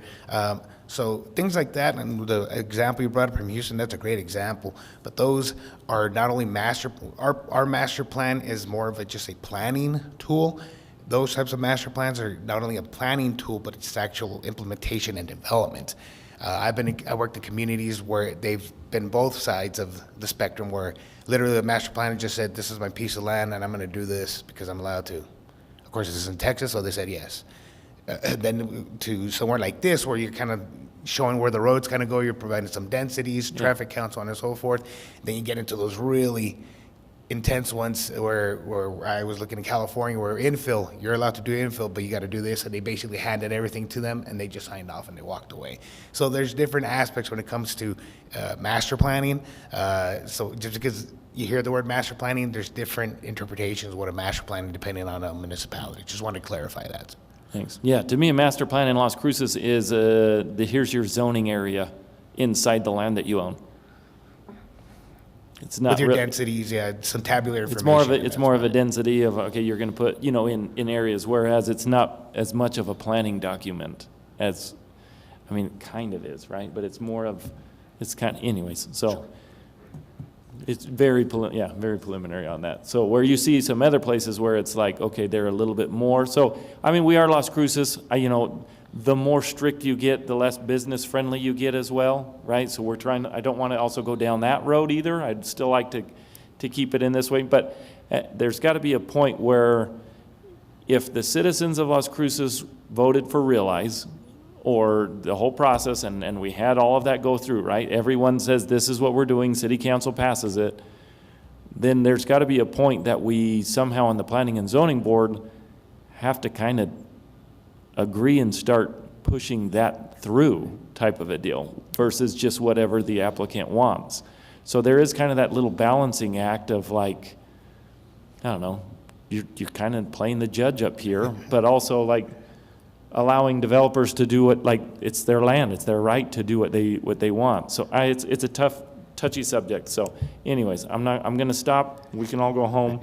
But if you could help out, just add a little bit more of that clarity to each one of those, it'll help me out a lot.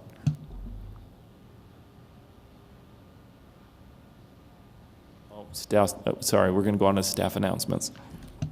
We will be having a Planning and Zoning Commission meeting next month, so just make plans for that, please. It should be a light agenda, so make up for this one. We'll be home before the sun goes down for the next one. Thank you. Hopefully. Well, and no one thought to congratulate anybody in this room on the adoption of Realize Las Cruces. It's finally official, yes? So congratulations to everybody. It was a long process. We finally got there. So I'm looking forward to going forward and implementing. One last comment. Chris, thank you for your team and for guiding them, and thank you, Adam, as well. So tell all city staff thank you. Because I know they work really hard and they have to work with different personalities. It's a diverse audience. But thank you for all your hard work. Appreciate that. Thank you. Do we have to have a vote for adjournment or a motion? I'll make a motion to adjourn. I second. All in favor? Aye. Thank you, folks.